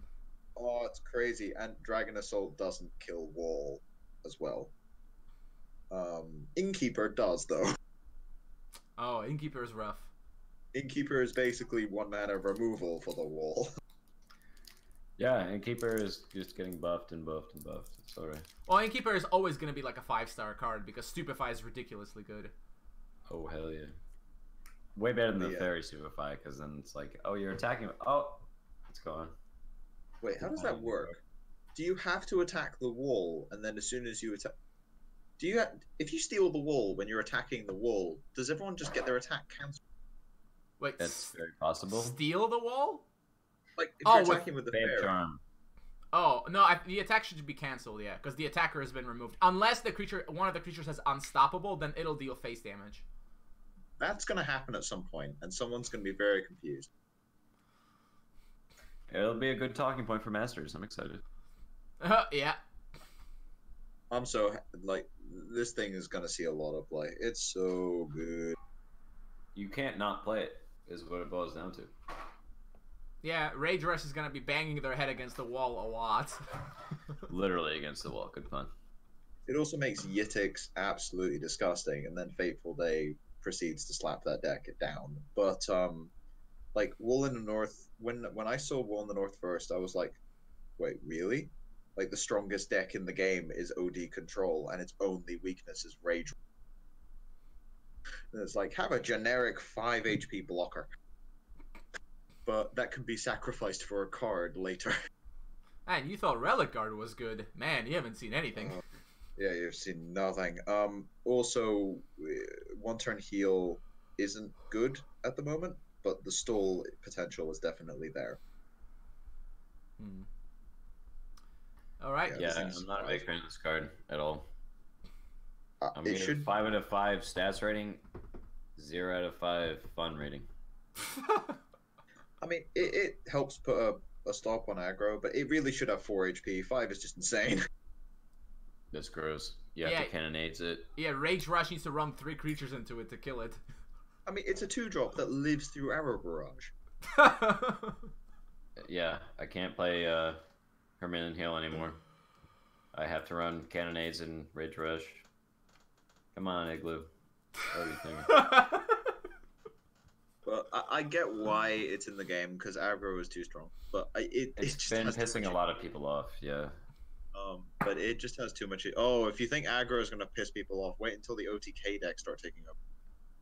Yeah, exactly. And this also kind of provides a problem for new players where all their rush decks won't work no more. Little scary, at least in terms of player retention in my mind. Yeah, we'll see. Wool North is super good. I think it's too good. It will mean that Innkeeper will be everywhere, at least if you're trying to get through a board anytime. Yeah, absolutely. Yeah, very strong card. Also, kind of dodges all board sweepers, which means control decks can play Wool, and then if they're not a Cataclysm deck, they can kind of just let it sit. Yeah, doesn't matter. Let it run. But yeah, so 5 out of 5 probably will get changed in the future. It's not the strongest card in the set, but it's It allows a lot of things though, yeah, for which sure. makes it strong. 5.3 5.3 out of 5. Wait, you said what? Sorry, Jotto. 5.3. 0.3 out of 5? Oh, right. I No, guess I'll... 5.3 out of 5. So you're both giving it 5. Yeah, I guess it's colorless, so I guess I have to give it 5 as well. Now, my main concern... We're not controlling what you think, but just know that you can rate it whatever you want. Yeah, you can break whatever you like. My main issue with this card is that it's common, which means it'll be offered a lot in draft, which I don't like. Oh god, draft pretty is gross. already creature mirror. Like that. Oh god. All right, 6.3 out of 5. That's nauseating. Yeah, this could be a problem. Like you don't want every player to be able to be offered a couple walls because in the novelty packs. That almost helps, but it doesn't help. Well, of course it's legendary. You wouldn't want to have 3 of these on the board. I mean, Jesus. But it's not uncommon legendary, which should be at least uncommon. It should be rare, really. I mean, Burke. All right, I'm being a Burke little. is the only hero that can get past Wool and North and draft because he can deal 3 damage to it and also snipe the stuff next to it that would mess up your. Yeah. But he still can't kill it unless he does another spell with it, right? Oh, that's so do up to disgusting. 3 damage. Oh, Burke is gonna be sorry to Britches. I'm really sorry to Britches. Yeah, I didn't even think of draft. This is a common. It's gonna be everywhere. Common colorless, This is not the kind of card you want to be common. Because it slows down the game too much. It doesn't matter that it's legendary. You only need one to just be fucking annoying. Yeah. The minion can deal with it pretty easily. I mean, Well, yeah, Shadow Step Assassin can just kill it in one shot. yeah, Shadow Step Assassin can deal with it, assassinate. But you got to keep in mind, it's a 2-drop. If you assassinate it, you just traded 2 mana for 2 mana, 1 for 1. That's not a win. That's just a trade. And it's a wall. It's not even gonna hurt you. You're not stopping any damage. Just oh god. Whoa. Yeah. I mean, yeah. Some kind of a Purple, change black, will be purple, needed. red. Come on, boys. Draft it off. I'm not gonna rate it at all because I think something about it will have to change. Whether the rarity, whether the stats. My favorite curve with Wool so far has been Wool in the North, Scarab. Oh, gross. Get out of here. Shut up. I've been playing RD with that all day. Walk out right now. That's so gross. Let's go Wool, Scarab, Scarab, Scarab. Stop. Stop. It's on curve. It's perfect. No, it's beautiful. It's just gross. That's all I'm saying. It's perfect, but it's disgusting. That's it. Oh yeah. Well, you can also do the same with Wool and Angels, where you can go Relic Guard, Wool in the North, the Ramp Knight. Yeah. And then you just go like Guardian or whatever other stuff you're doing at that point. Yeah, Jesus. Fuzz, we have to stop him at some point. I've also used a Malric on Wool in the North a few times today. You're the worst, Jotto. And I love you, Nimir's but you're the Blessing. worst. Nimir's Blessing on Wool is just like, do you have Cataclysm? No, you probably don't, because no one plays it except for Krultech. So. I've been playing Kata for a couple of months, but yeah. Alright, you and Krultech. You're blood brothers. OD was the most popular deck last Masters. I'm kind of proud of that. I feel like I've messed stuff up. Yeah, you wrecked the mirrors too. It was great. Oh, it was brilliant. Alright. Yeah. Alright, well let's keep moving on. Let's not stroke your ego too much here. We Next card. got 2 more cards, starting with Primal Battle. This thing is also insane. I love this card. This is 5 out of 5. Easy. Why is this card ancient is what I want to know. It used to be one level, an old card. and then it used to be 1 level, and we were like, this is too good. And then it was like, okay, what about 2 levels? And my first thought was... That barely makes any difference. Yeah. It slows it down, though. It does a bit. It means that Rage Rush can't, like, curve out with Primal Battle, but... Yeah, they wait a while to go to 2 levels, which I like. Zombies love this thing. Like... Well, Zombies really has been lacking for, like, a... Yeah, this will be a great way to remove, like, elf warriors and stuff with, like, power creep cool. Yeah. Oh, yeah, it's 5-star card, obviously, in draft, especially in draft. Yeah, where it's so good. I've been playing in every single deck that I play that has creatures at all. Yeah. Like, it is shockingly efficient. I think even shamans can use it. Yeah, they have this card in Artifacts, but this one's actually way better. Because you can only use it on red in that game, and you can use it on everything in this game. That's why Spellweaver is better than Artifact. Hands down. Yeah. Oh, yeah. It's astonishingly efficient. It also works with damage triggers like Lifebound.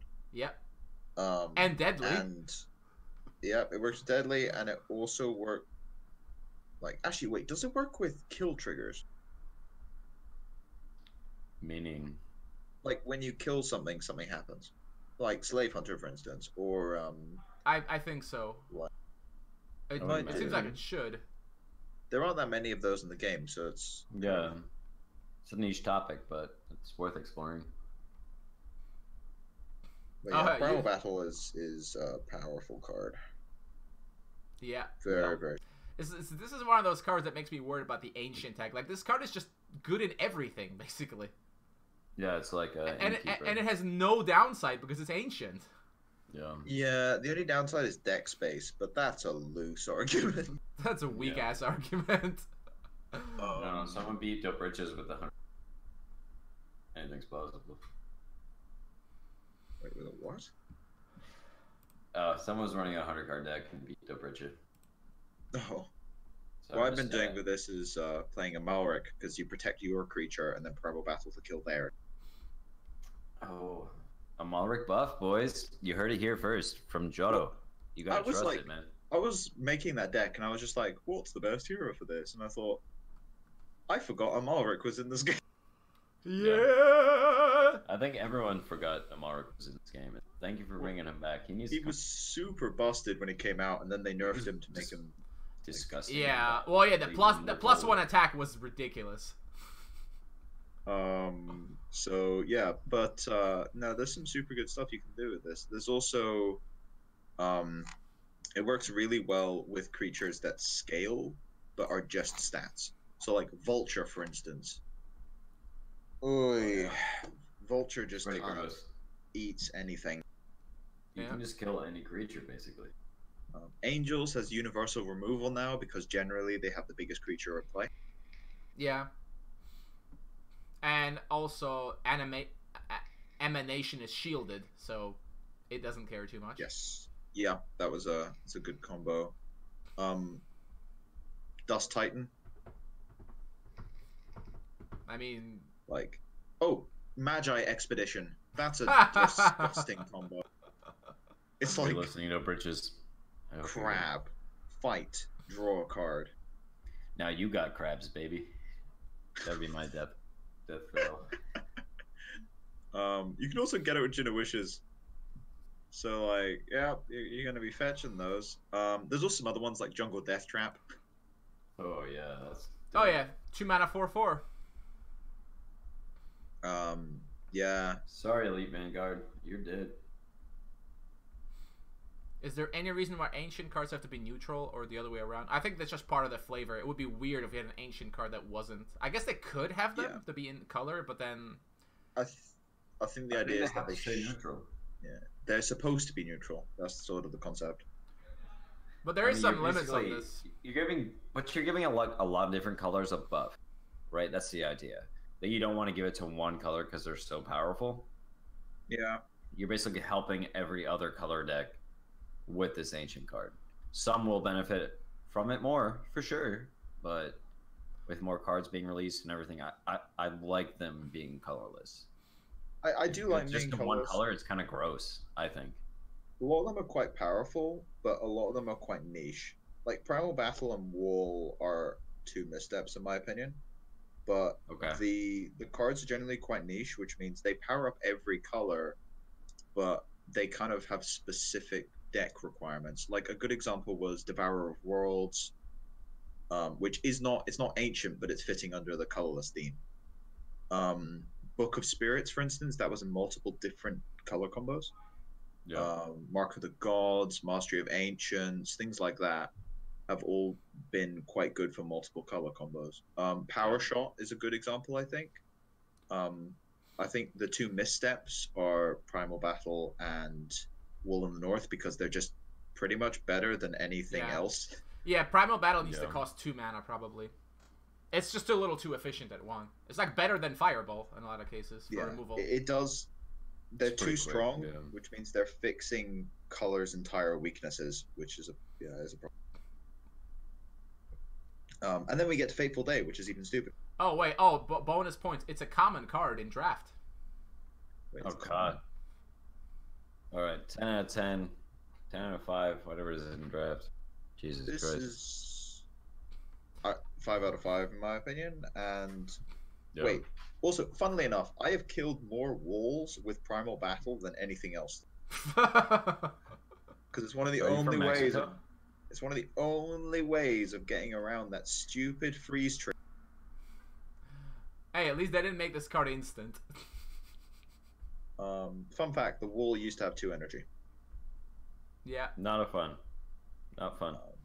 Yeah. Amusing maybe, but not fun. In practice, not much of a difference, but yeah, still. So yeah, 5 stars across the board in all game modes, basically. Oh, it's super good. Super good. Yep. I can't disagree with that. All right. I'm actually almost hesitating giving this 6 stars in draft because it's basically good always 100% of the time in every deck. Do you ever not pick it? Right, that's my point. Like if it's better than any other card, I mean, compared to Dragon Assault, because Dragon Assault is like you can come back from even the worst position, whereas with Primal Battle, it's like not the same thing. Whatever. Even with Dragon Assault, like it's a good card. If you're in red already or corruption already, then you take Dragon Assault But like, if you pick Dragon Assault first pack, first pick, you're stuck in that color combo pretty much. Whereas Primal Battle is just good in every deck you could ever make. Yeah. Yeah, I think if it was instant, I'd give it 6 You stars. just take good trades whenever you want. It's disgustingly good. All right, enough of Primal It's Battle. great. Now we move on to the biggest fuck you card in the expansion. Yes. Oh, No, yeah. it's beautiful. It's Fateful so- Day! Oh god! Painful Day. more What like. the hell is this card? Apocalypse OTK, man. That's Okay, what it is. OTK is up the ass, is what this card is.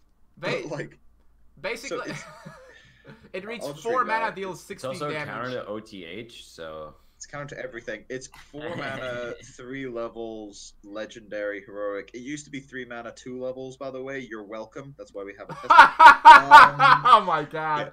So, Ancient. At the end of your turn, the life total both heroes 10. becomes Start of 10. your turn, play 1. If you can't, destroy Fateful Day. Suddenly, Jorik was all alone. In a Yeah, we surreal don't need that. orange I don't even know who haze. Jorik is or A any of that sense of stuff. certainty that everything would be decided in this very moment emerged in his mind. You know, that's Blessing funny. Spell. Because I was running for a D&D group, and one of the characters was called Yorick, and he sounds exactly like this. So that's kind of amusing to me, but that's a bit specific. Hey, we gotta give the basically, fans a little card show, is- man. This card is stupid. So what I've been doing today, and what other people have been doing today, is Oh, let's hear about it, yeah. you play Fateful Day, and then you look at your opponent, and your opponent goes, "Can I OTK him this turn?" If the answer is no, I'm dead. Because then you go Fireball, or like Dragon double nuke, and they're just gone. Well, that you can sounds also- terrible to play against. You can also do it in one turn with Fateful Day, Apocalypse, Energy Boost. Yeah, we're gonna have to not have that be a part of the game. Because that's an actual OTK that's uncounterable. Yep, that's gonna get nerfed. Hands down. Fuck that shit. It also Sorry for my heals French. you. Like I played against Cruel earlier, and I had him basically dead, and then he went Fateful Day, and I'm like, I can only deal 8 damage a turn, so I'm kind of screwed. Oh. Yeah, it's crazy. It's crazy strong. This will have to be changed. It's basically like, okay, I hate the 40 life win condition, but like this is way over. Yeah, I'm gonna rate this a 10 out of 5. Should be nerfed. And this will get changed. There's no doubt. Yeah, I mean, okay, so the reason I like this card, and I use the word "like" in quotation, Sure. because yeah, the fact that it can read 4 mana, deal 27 damage to your opponent is pretty fucking ridiculous. It's a lot. It's a lot. But the fact that it's an answer to like these obnoxious healing decks, you know, you just knock them down a peg. I really like that, but maybe 10 is too low? Is what I'm thinking? Because, I mean, I don't... It does shut down healing decks. I agree with you there. Because I don't want this card to be just destroyed. I want... Because this is the answer to these stall heal decks. You go, okay, you're just But gonna... this is like also creates another sort of stall. This is a stall card. Okay, well, the fact that maybe it just shouldn't have energy at all. The fact that you can just keep resetting the life to 10 is kind of lame. Because, yeah, if you can't actually do 10 damage, then you cannot win, right? They just keeps It's the resetting ultimate them. stall card, yeah. It sets So- you both to 10. So maybe it just needs to read, you know, as a spell that just does this effect. It sets both at the end of your turn. It has to be at the end of your turn, so there's no bullshit. Sure. It's important that your opponent gets to act first, so you can't just suddenly surprise them. Oh, you're set to 10, you know, yeah, and then 10 damage, and you just die from full health. But this is like this. Doesn't this render like the Drunken Ponies deck like dead almost? Because you It can just could. bring them down to like from 38 to 10, and then oh well, damn. Now you have to heal 30 every turn, or you lose. Yeah. It's pretty wild. Yeah, Cruel Tech, you shouldn't be able to add more. Yeah, but I'm not even sure it should have any energy at all. Like, the fact that you can keep going back to 10 and healing constantly, essentially, is, I think, kind of a problem. Yeah, it's kind of gross. Oh, sack it with instead of... No, you can't... You have to... It has to happen at the end of your turn, because you can't be allowed to use this effect on the same turn. Like, if you can just sack it, and then they're set to 10, then you could just do any kind of an instant kill combo. Whereas, if your opponent gets to act first, you have to kind of consider, okay, can I actually play this? Can I survive a 10 damage hit? So, that adds a little bit of a dynamic to it. Yeah. But, yeah, I think... I don't know, because, yeah, the thing with Apocalypse is pretty ridiculous, where you play Apocalypse, and then the next turn you Fateful Day, and then Apocalypse will do, like, 6 damage to them immediately. And then, the hell do they do? I mean, what it should say is... Because the problem is the OTK is already happening. What it should say is, at the end of your turn, your life becomes 10, and your opponent can't gain life. Because what it does currently is, it basically reads... Like, you play Fateful Day, and then if your opponent doesn't kill you next turn, you win. Right. That's my point, yeah. Which leads to hilarious situations in mirror matches, where whoever plays the first Fateful Day dies. Yeah, exactly. But it has to work this way. It has to work that way. Yeah. But then you can do Fateful Day Silencer, or Fateful Day Apocalypse Energy Boost, which actually just kills your opponent, by the way, because of the way the triggers stack. Yeah. Yeah, like, that's it could be pretty insane. Uncounterable OTK. Apocalypse. But like, yeah, you can do that.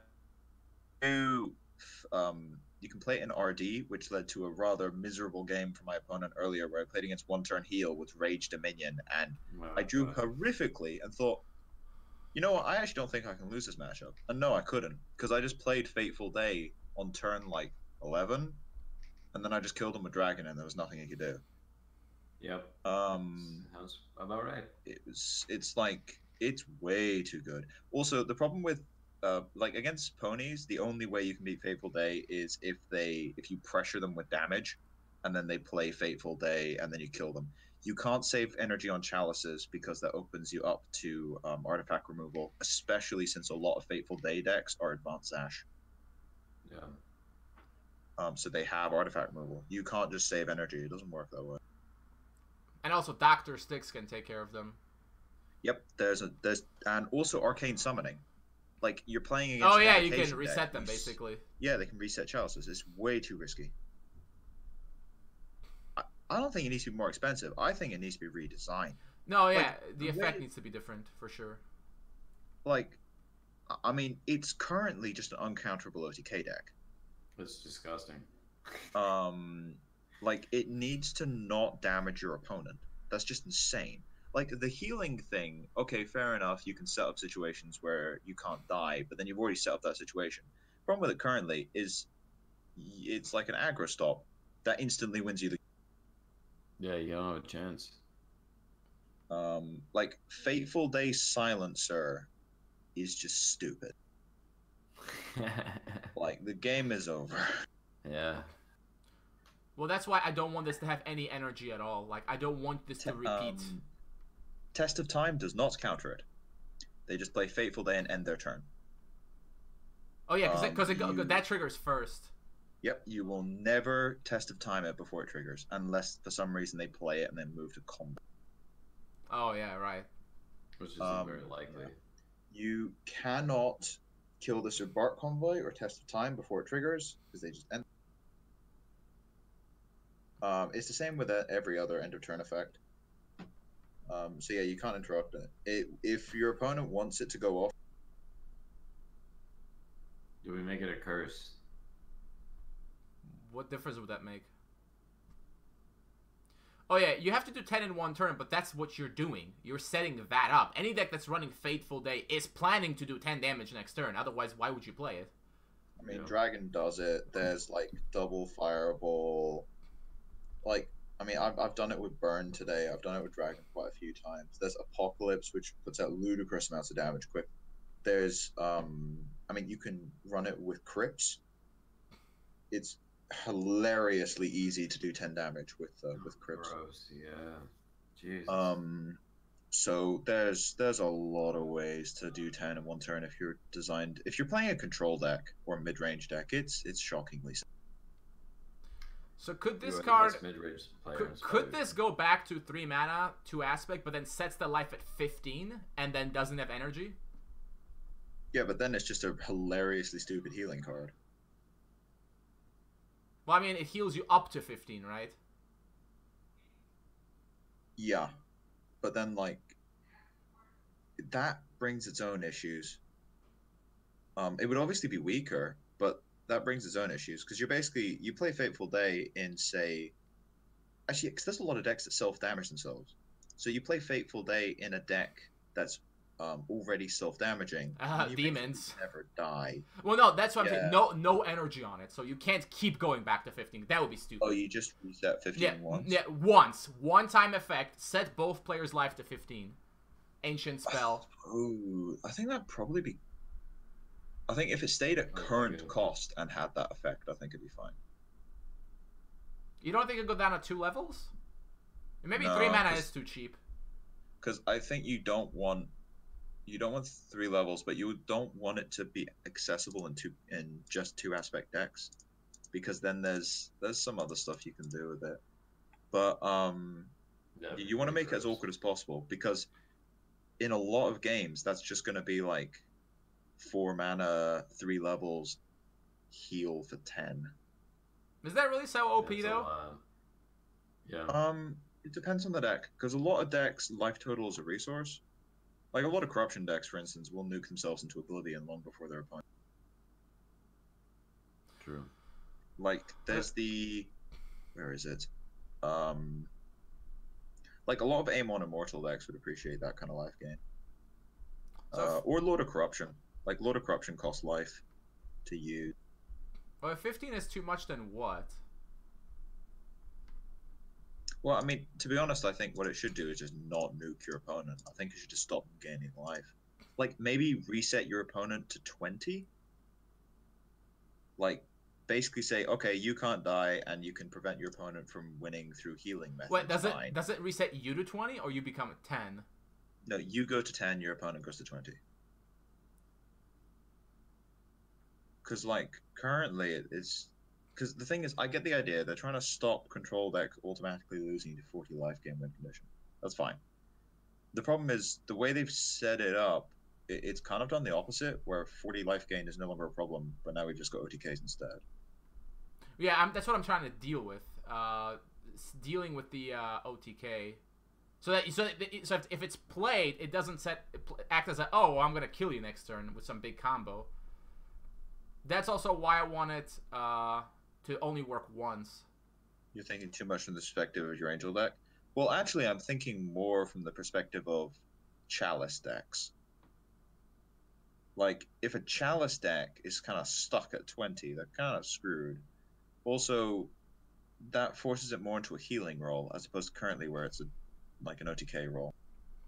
Yeah, right. So if the amount of life is too low, it encourages OTK. Like 15 could work. Like it's pretty hard to do 15. Yeah, a lot harder. You'd than still 10. be able to do 16 with Crip, but that's like it's not impossible. Or you could pacify Crip or something, right? Or Test of Time. Yeah, there's counters to Crip. Or even just As opposed to, guards. Yeah, there are ways of stopping Crip from attacking, whereas Red Dragon, Yeah, you don't can. get a say. But currently it can't stay at 10. It cannot. Like I don't care how much fun the decks are to play. Like I've been playing one a lot today. It's kind of fun to just play this card and then your opponent is just like, oh look, they're dead. But it's not good for the game. That's just silly. I agree.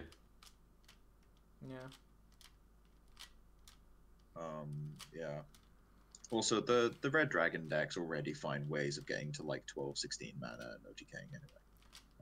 They don't need it. They don't need a consistency. Very true. But yeah, could reset 10 to 20. Like if you're above 20, go to 20, and if you're below 10, go to 10. Else do nothing. That seems a bit weak, though. Well, that's still a problem because it's still actually like wait. So 10 to 20. Oh yeah. So if they're above 10, it does nothing. If you're between 10 and 20, it does nothing. That's basic. Yeah, that could work. That's basically what I was suggesting, but a little tweaked. So it's Yeah, kind of like the that's same fine. as 15-15, just slightly different. Well, it's kind of like 15-15, but the point is, the problem with 15-15 is I think it actually has too much healing.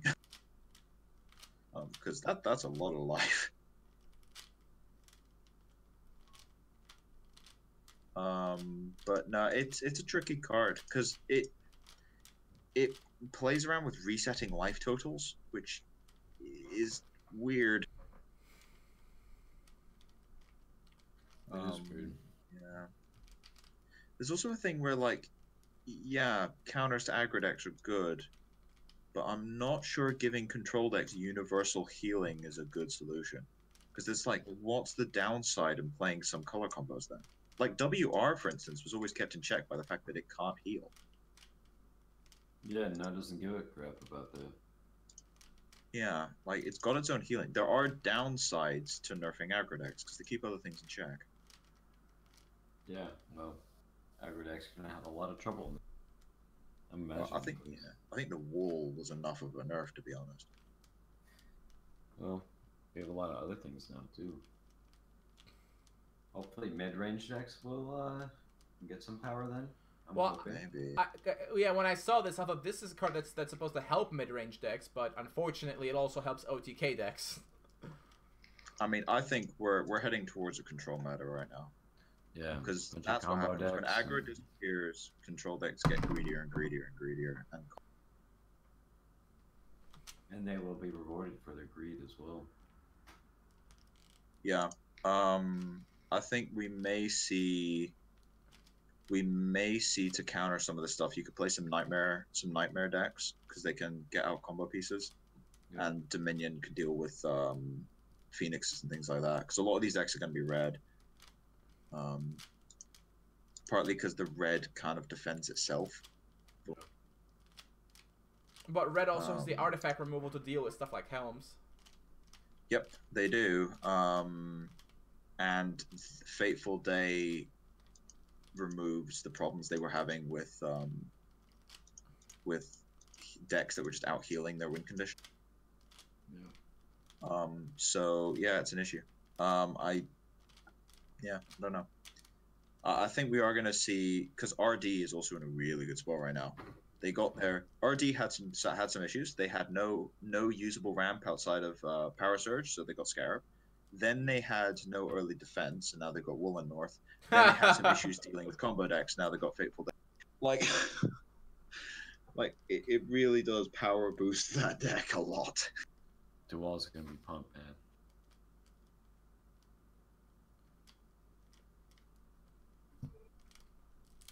As long as it's cheap aggro, we use it as a kill card. But yeah, but aggro doesn't use this as a kill card. Why would they? Like, if you've got to like turn 6 and you're resetting your opponent to 10, That's probably not even doing anything. you're already losing. There's also all the problems where, like, you'll draw it in a lot of games where it'll do absolutely nothing. Yeah. Well, thankfully it's ancient, so you can just redraw. I mean, you can. Also, it requires you to go 3 levels, which a lot of aggro decks do not want to do. Yeah, I wouldn't worry about, like, Yeah. aggro. I mean, I was worried about aggro when it was 2 and 3. But at 3 and 4, seems like not a problem. Not really an aggro deck anymore. Maybe corruption? Nah, they don't need it for the healing, because generally, unless you're in this weird mirror, healing and aggro is not really an issue. Yeah. But even then, if you're playing a Fateful Day to heal in an aggro mirror, you're still going to die, because you're already behind on board. Yep. APOC deck is aggro? Jesus, man. That's charming. It's very aggressive, I'll give you that. But I'm not sure that categorizes. Seriously, Apocalypse is terrifying with Fateful Day. Oh yeah, because this like basically solves Apocalypse's biggest problem. Just, it crosses that first bridge, it just deal 20 damage. Oh, and then I'm just gonna kill you with Apocalypse. Yeah. Yeah, because you need 5 energy on your Apocalypse to OTK something. Yeah, assuming they have no creatures on the board. Yes. Well, isn't Apocalypse legendary? Nope. Really? You can have 2 of them on the board? I don't think anyone's ever good idea, but yes, you can. But I mean, you could play Apocalypse ahead of time, and then the next turn, like, just play the energy buff and then Fateful Day. If they have no creatures, you just win immediately. That's true, yeah. It's a 2-turn setup, but the Dragon Kill is a 2-turn setup as well. Of course, the problem with the Dragon Kill is that if you run into a mirror match, I think everyone just agrees not to play Faithful. Because no one wants to play it first. Yep. Well, because then they can kill you with a dragon. Yeah. Count up their mana. 2 Apocs or 6 mana. Yeah.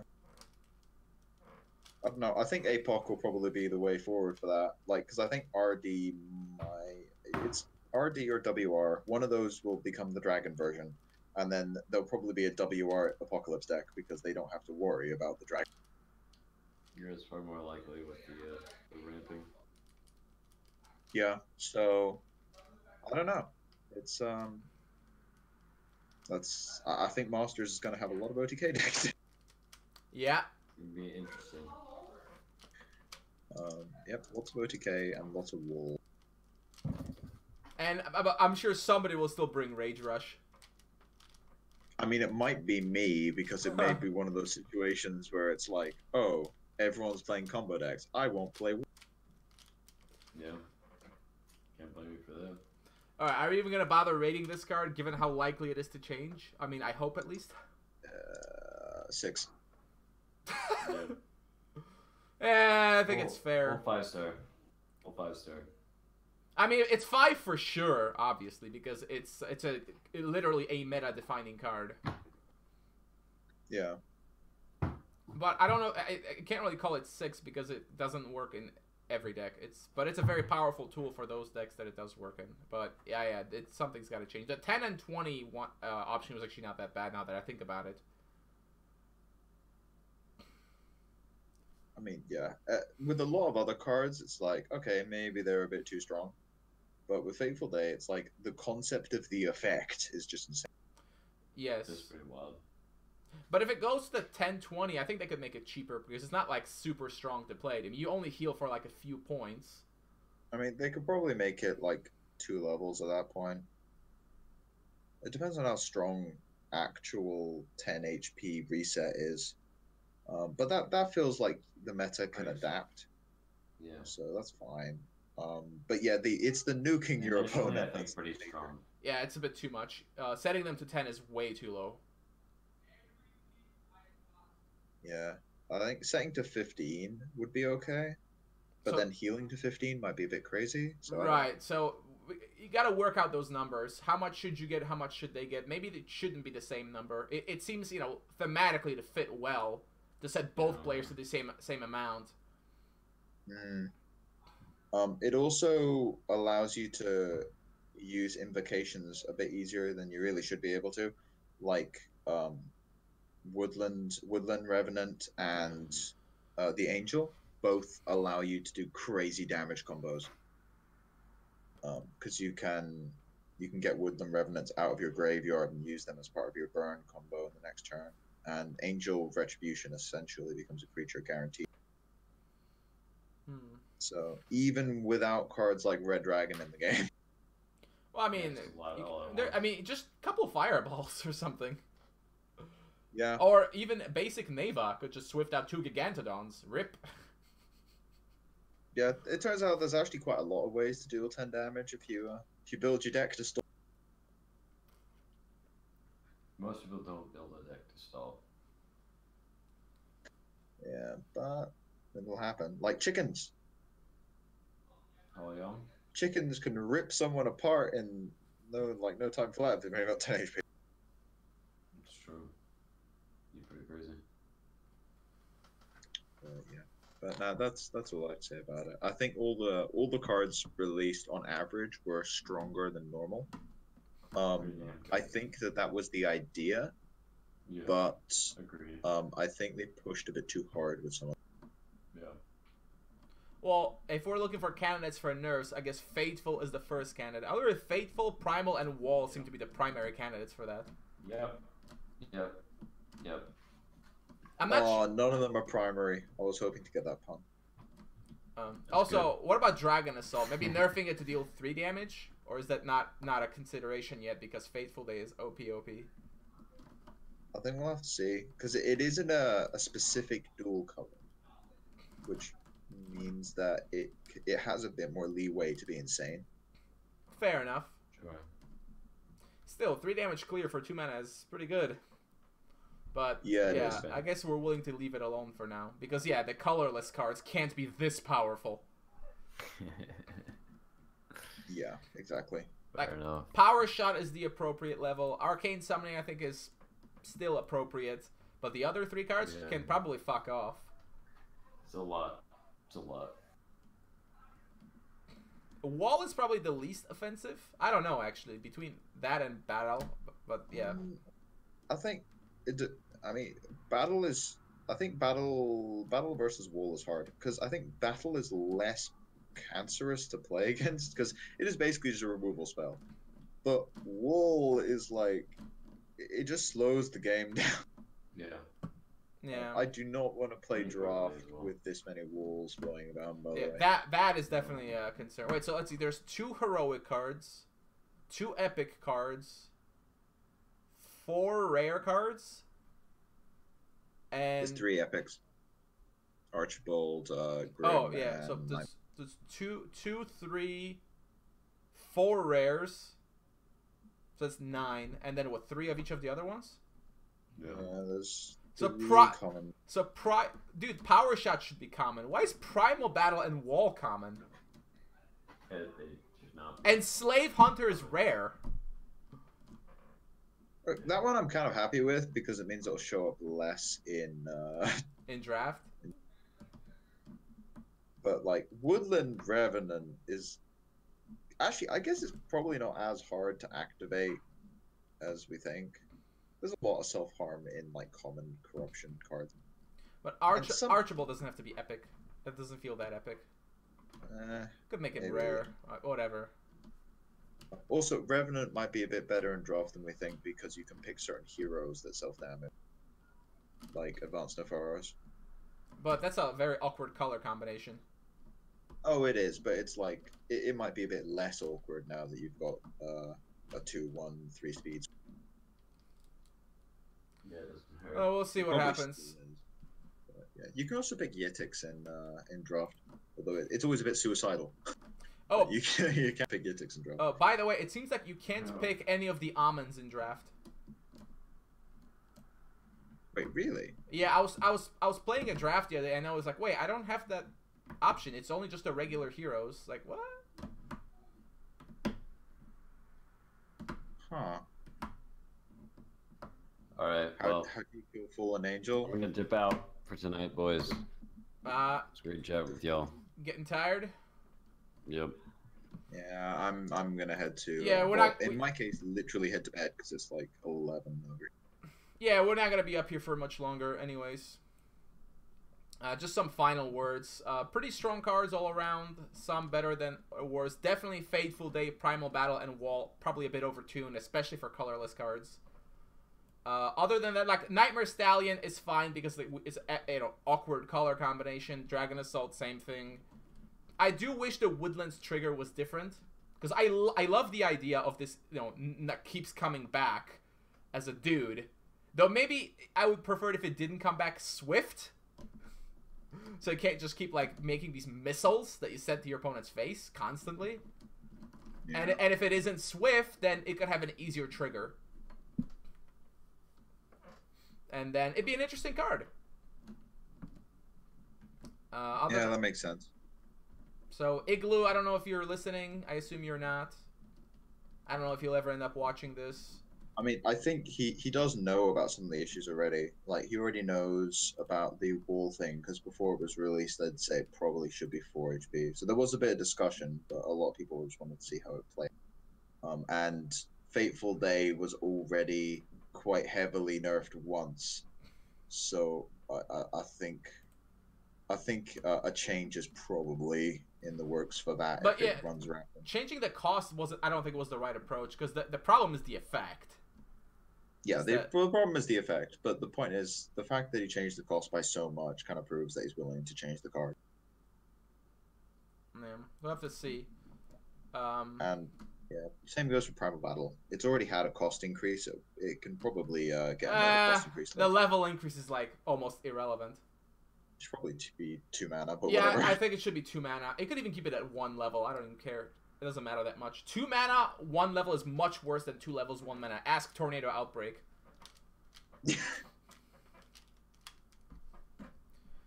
How much is Fateful Day? It used to be 3 mana, Yeah. 2 levels. Yeah, one off of each. So And it had 2 energy. yeah, it was like, I mean, I don't think the energy matters that much, but yeah, it was like really cheap. It actually is. It's not even really that much more powerful because The energy mattered for healing, but not for damage. Yeah. Obviously. But yeah, it used to be way cheaper. It was actually insane. I mean, this is why the thing is that when you're making cards, it's very easy because everyone has a bias whenever they're evaluating and playing cards. So it's very easy to kind of not think of ways of using something, which means a lot of the cards that go into testing don't actually have to be changed. But what usually happens is 1 or 2 will be way too powerful and 1 or 2 will be absolutely trash. That's what usually happens, and there's like we've got a reasonable spread of people on the testing team that will do sort of different things, but it's still kind of difficult because you have to arrange games and a lot of it's just evaluating.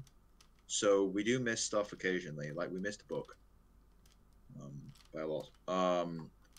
But in some other cases it's like got to it so that it got changed a bit, but didn't quite have enough time with it to really make sure that some stuff didn't get through. So that's kind of an insight onto real sort of testing process. Usually it's a couple of days where we kind of just discuss things, build some decks, maybe play against each other a few times.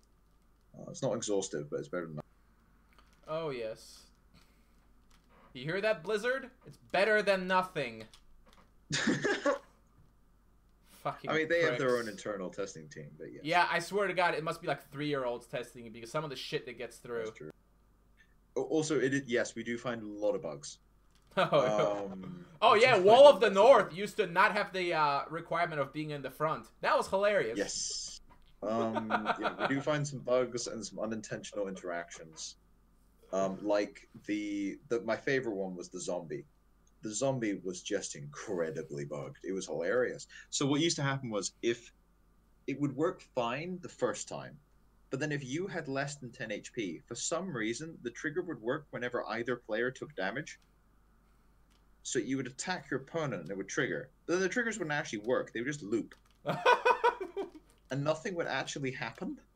And then you could do weird things like bring them back with Harsford, and then they would just get instantly shuffled into the deck. Oh yeah, because they have a weakness emblem, right? And they just Yeah.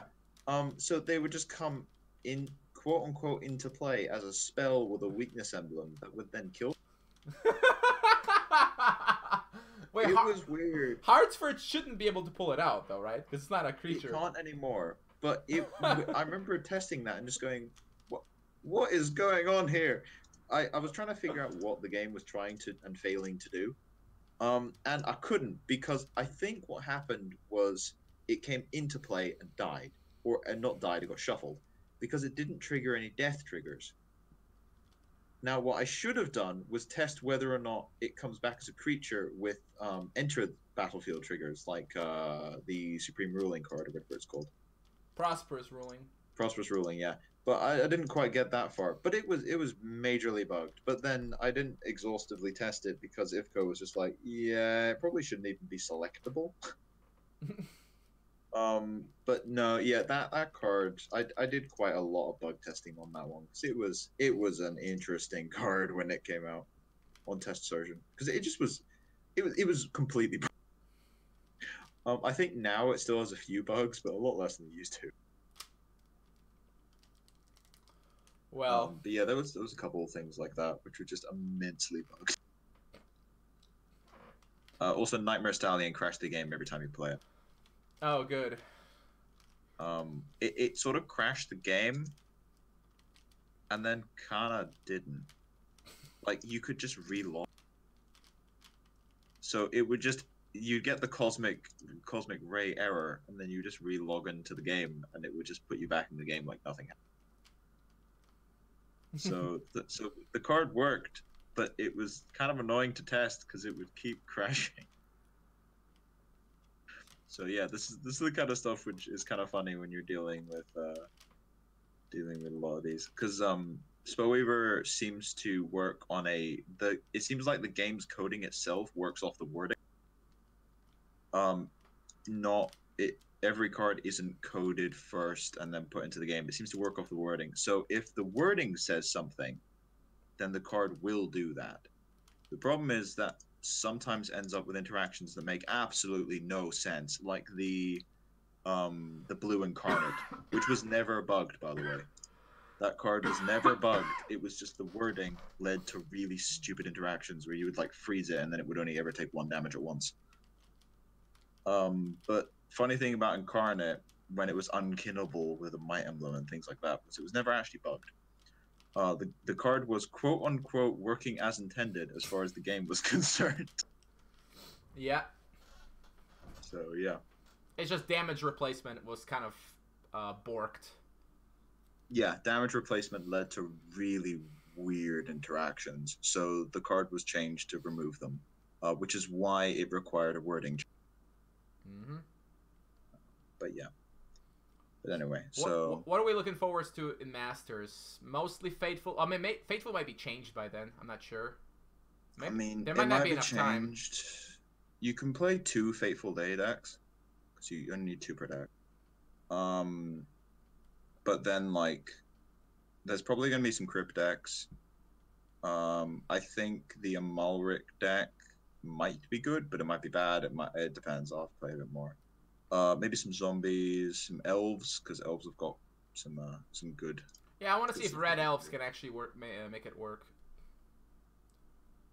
Rage Rush probably. Yeah. Shamans, because I had some trouble playing Shamans against that Fateful Day stuff because of just the matter of speed. That I couldn't set up a board fast enough before Fateful Day hit, and then Apocalypse followed next, and then it's like, oh, I can't actually put creatures on the board fast enough.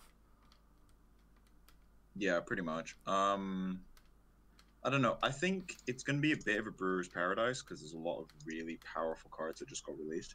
So there's going to be a lot of unexpected stuff. I mean, we're only a day in, really now, and there's already a few, like, there's a few decks running around that are based off previous ones, but there's also some decks running around that just didn't exist at all in any form whatsoever, like weird sort of Order Corruption decks and probably a Dominion Corruption deck. So I think there's going to be some weird stuff, like regardless. Even if it's bad, people might just play it because it might mess with some people. See if anyone's brave enough to bring demons. Oh, I suspect there will be someone playing demons. Like, at least there probably will be. They got some good support. Oh, you mean? I mean, I wasn't even talking about the blue version. I mean, just a red version. I mean, yeah, maybe. Or even just a pure black version. Well, summoning lets you reset the portal. Yeah, that's helpful.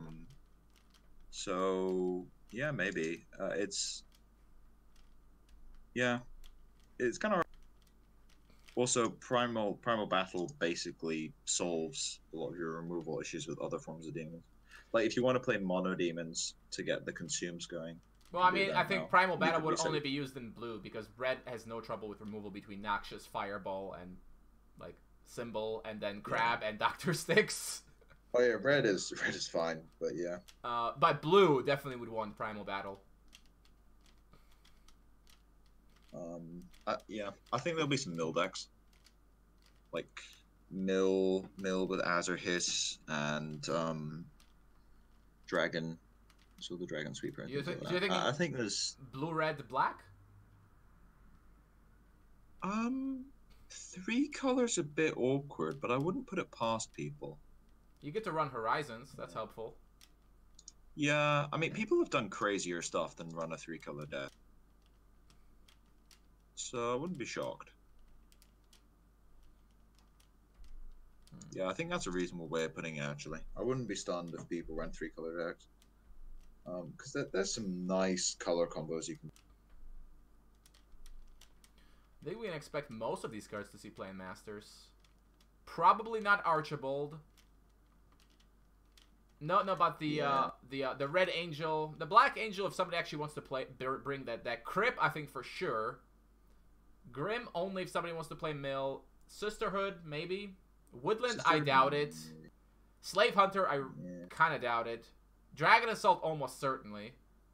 Stallion has got to get played. That's like so many things you could do. If there's a lot of control, you want Stallion. Power Shot, probably not. And the other 4 for sure. I think Power Shot will see play because someone will be brewing with it for sure. It's a too specific of a card for someone not to try something. I think I'm kind of like that with the zombie card as well, where like I feel like someone is gonna have a green zombies list that they're happy with and are gonna bring it because it gives you an excuse to play Symbol of Growth. And zombies probably has the least issues with wall because you can get like the deadly effects and things like. Oh yeah, I should remember. Power Creep Ghoul also enables Woodland Revenant. That's kind of nice. Yeah, it does. Also, I think Harsford is gonna be really strong. So, yeah, maybe zombies will make a bit of a comeback. We'll see. I mean, is Hartsford really any stronger than before? If you're running green, Hartsford gets weaker because he summons one less zombie. Well, it's more that it gives you board sweeper protection, which other aggro decks don't have. And also Hartsford nukes yourself when it comes back. So like, you play your Revenants early, then you play your other zombies, they board sweep, you play Hartsford, they clear the board a second time, and then you reanimate the Hartsford, put yourself at like 9, and then all you have to do is damage yourself once, and you just bring back Revenants, etc. It's like, it's pretty hard to deal with. I don't know if it's actually going to be that good, because it depends on what else is being played, but I think that amount of recursion might allow it to be played. Also, they could play Amon as the hero, and that kind of gives them the surprise factor as well, because you have no idea what you're playing against. Oh, yeah, I mean, I thought that was a good choice for zombies anyways, because Nepharos kind of sucks. Yeah, and Amon just lets you pull out, like, the basic Darius if you need it, etc. Yeah, I mean, Amon might get banned a lot just because of, like, you might think, okay, I'm not even going to bother trying to guess what this bullshit is. I'm just going to ban him. I mean, that's what happens. Amon does get banned a lot more than I would say the decks that he's in are actually deserving of, just because a lot of people don't want to play against it because they're not entirely sure what they're playing. Yeah. Amon decks also get scouted a lot. Where people will go spectating in Masters just to figure out what that Amon deck is, just in case. I also still find it funny that Amon the Immortal has a cooldown on his hero skill. Well, just like Triangelica has a cooldown. Just in case you activate it and it fails somehow. Wait, is it like, what is Triangelica? 8 turns. 8 turns? Is that just the maximum? I don't know, maybe. It could have made it way. I mean, we're gonna buff it and gonna make it cooldown 1 turn. Yeah, cooldown. Now you can activate Triangelica every turn. It's like, hey. Every time you activate it in one game, it gains you more. You activate it every time you activate it. You get to choose not to win the game, and if you activate it a second and third time in a row, you get more. Wouldn't it be fun if he turned back after 8 turns? That's actually an interesting idea. If Amon turned back, well, no, but then he could just heal for 6 again, right? Or maybe not. Oh, that'd be so insane. Maybe not after 8 turns. Is a long time. It is a long time. But that's yeah, like. Yeah, you don't want to. That like, would happen. That's like a little bit too much healing. Mirrors. No, yeah, control mirrors. You don't want him to be able to turn back. The whole point is that you have to commit to one path. Yeah, for sure. Now, what do you think? What do you think about the idea of having another hero like Amon for the good guys? Another what? Another hero like Amon that can transform, but for the good guys. I don't know. I kind of like the idea of like Amon being a unique thing, although Yeah, but he's corruption only, so it's like there is a limit to what he can be. He's corruption only. Yeah, green Like, makes sense. He also had... Yeah, I feel like the next color that gets some good support should probably be Wisdom, because it's the only color that can't stand on its own. Yeah, they've been. Have they? What was the last good thing they've gotten? Anything? A lot of the stuff is super sort of like specific. Like a lot of their, I mean, they got Tamiya. Tamiya was super good. Yeah. And that's about it. Oh, and Parallel Evolution. Yes, Parallel Evolution. That was crazy. Those are both in that expansion. I don't think there's been a Wisdom card that's come out in this set that's been good. If there's been any Wisdom cards, have there been any? Oh, I mean, yeah, it does have Ancient Wisdom and New Horizons, but like, I feel like Wisdom has always been the secondary color because it's kind of doomed to that. Well, imagine how bad it would be if it didn't have New Horizons. Yeah, if it didn't have New Horizons, I don't think anyone would ever play it. I mean, I guess now it does have Crypt. Crypt, because that is you are required to play Wisdom for that. But I don't know. I think for Wisdom, their thing has always been they've been energy and artifacts, and I feel like both the energy side and the artifact side are slightly too weak to actually be. So it's like, I think. I mean, artifacts. You can play some interesting stuff with artifacts, but I think they need another energy card. Like maybe another 1-drop. I think I would do it. Like give them another 1-drop or give them another 2-drop. That could work out. If you really want to buff artifacts, give Sentient something to transform into. Oh, give like something even higher. Yeah, something, because Sentient is kind of meh. It is, although Sentient also does, like, it's that card where it's like if your opponent is playing Suffocate, it does nothing. Yeah. But it also does kill people very fast once it gets going. But a lot of cards do that, so I don't really think that's a quality. And now also Dragon Assault would wipe him out very easily. Oh yeah, there's a lot of answers to Ascension. It's not even really worth making it a lot, because like Airship is 5 HP at least. Yeah, I think the problem with Wisdom is that a lot of they have some very good cards, but a lot of them are splashable cards that aren't creatures. Which means, because the thing is, yeah, that's not necessarily a downside for how much the aspect gets played, but that is a downside for how many decks use it as a base.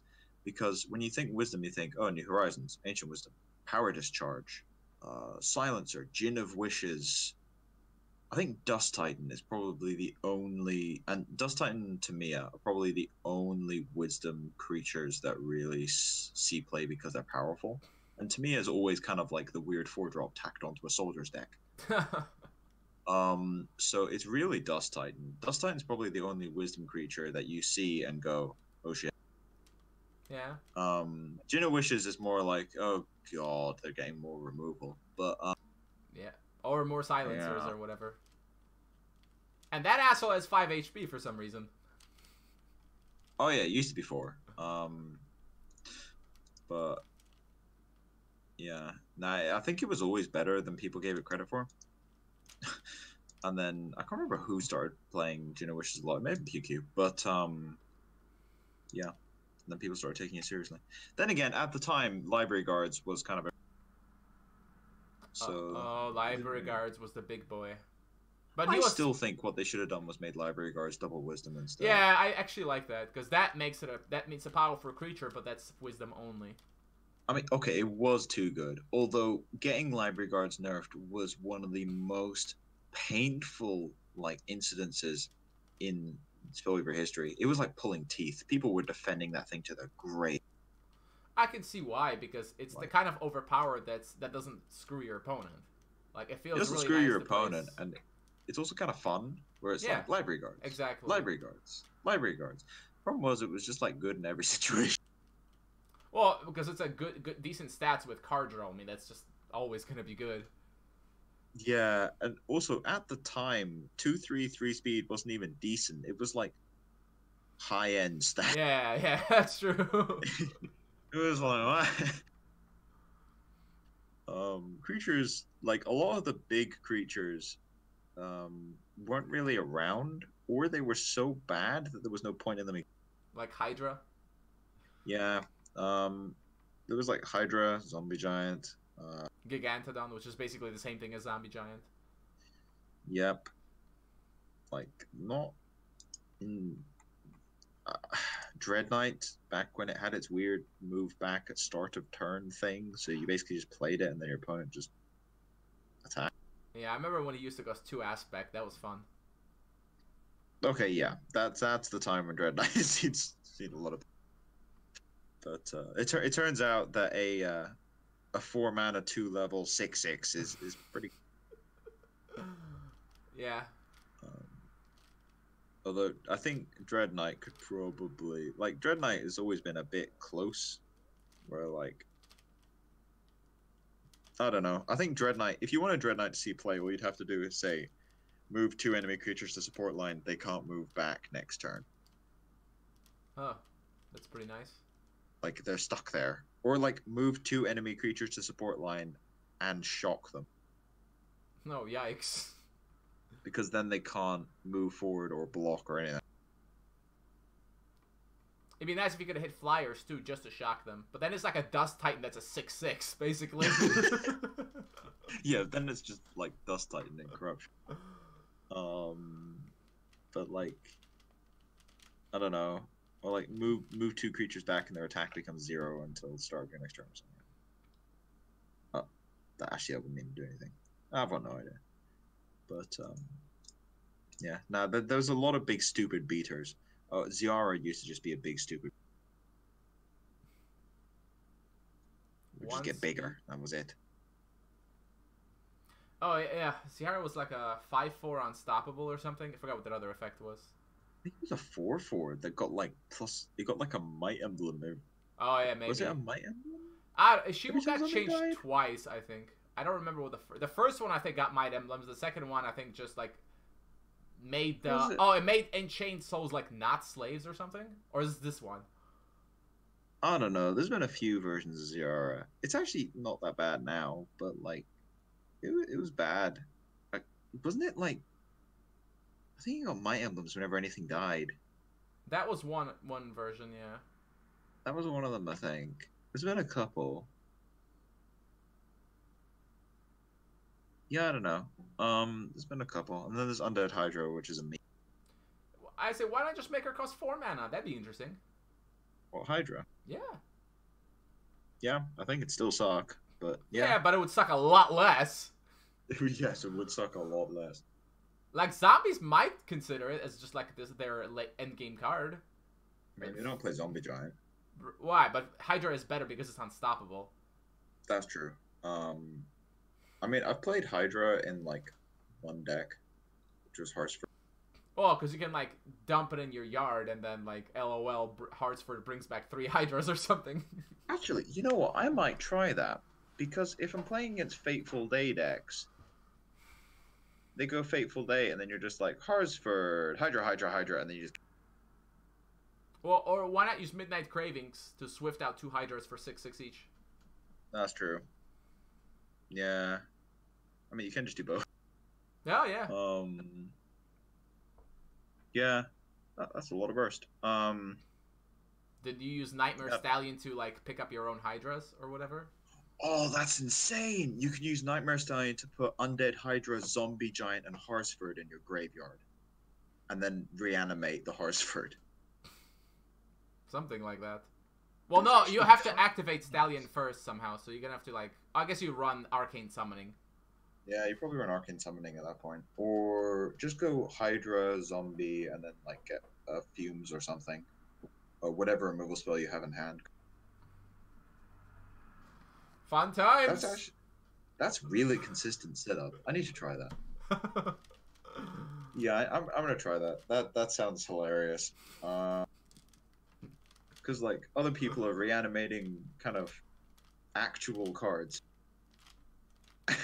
And then there's Jotto over here doing stupid Hartsford Hydra combos again. I mean, play a 3, reanimate a 3/4. It comes with like 2 giant beat sticks. That sounds pretty nice. Yeah, yeah, that's kind of hard to deal with. All right, I think I'm about ready to wrap this up. We've been Yeah, going on I'm for almost 3 hours. I think we had a very nice chat. I think I learned a little bit. I certainly didn't know that invoke worked that way. It's a confusing mechanic. Yeah, have fun casting masters. It's gonna be. Oh yeah. Oh, it's always this one especially. It's gonna be really hard to keep track of stuff because people are gonna be doing really strange things. Good. I always like to be surprised when something stupid happens, which is pretty much every Masters. Anyways, thanks everybody for coming. We had like 27 people at the peak of it.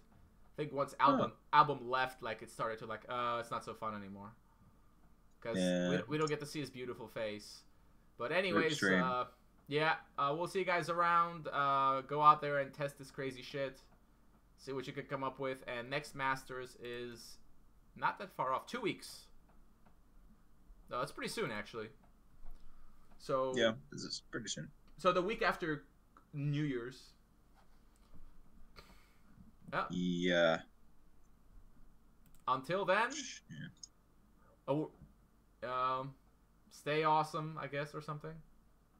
See you guys.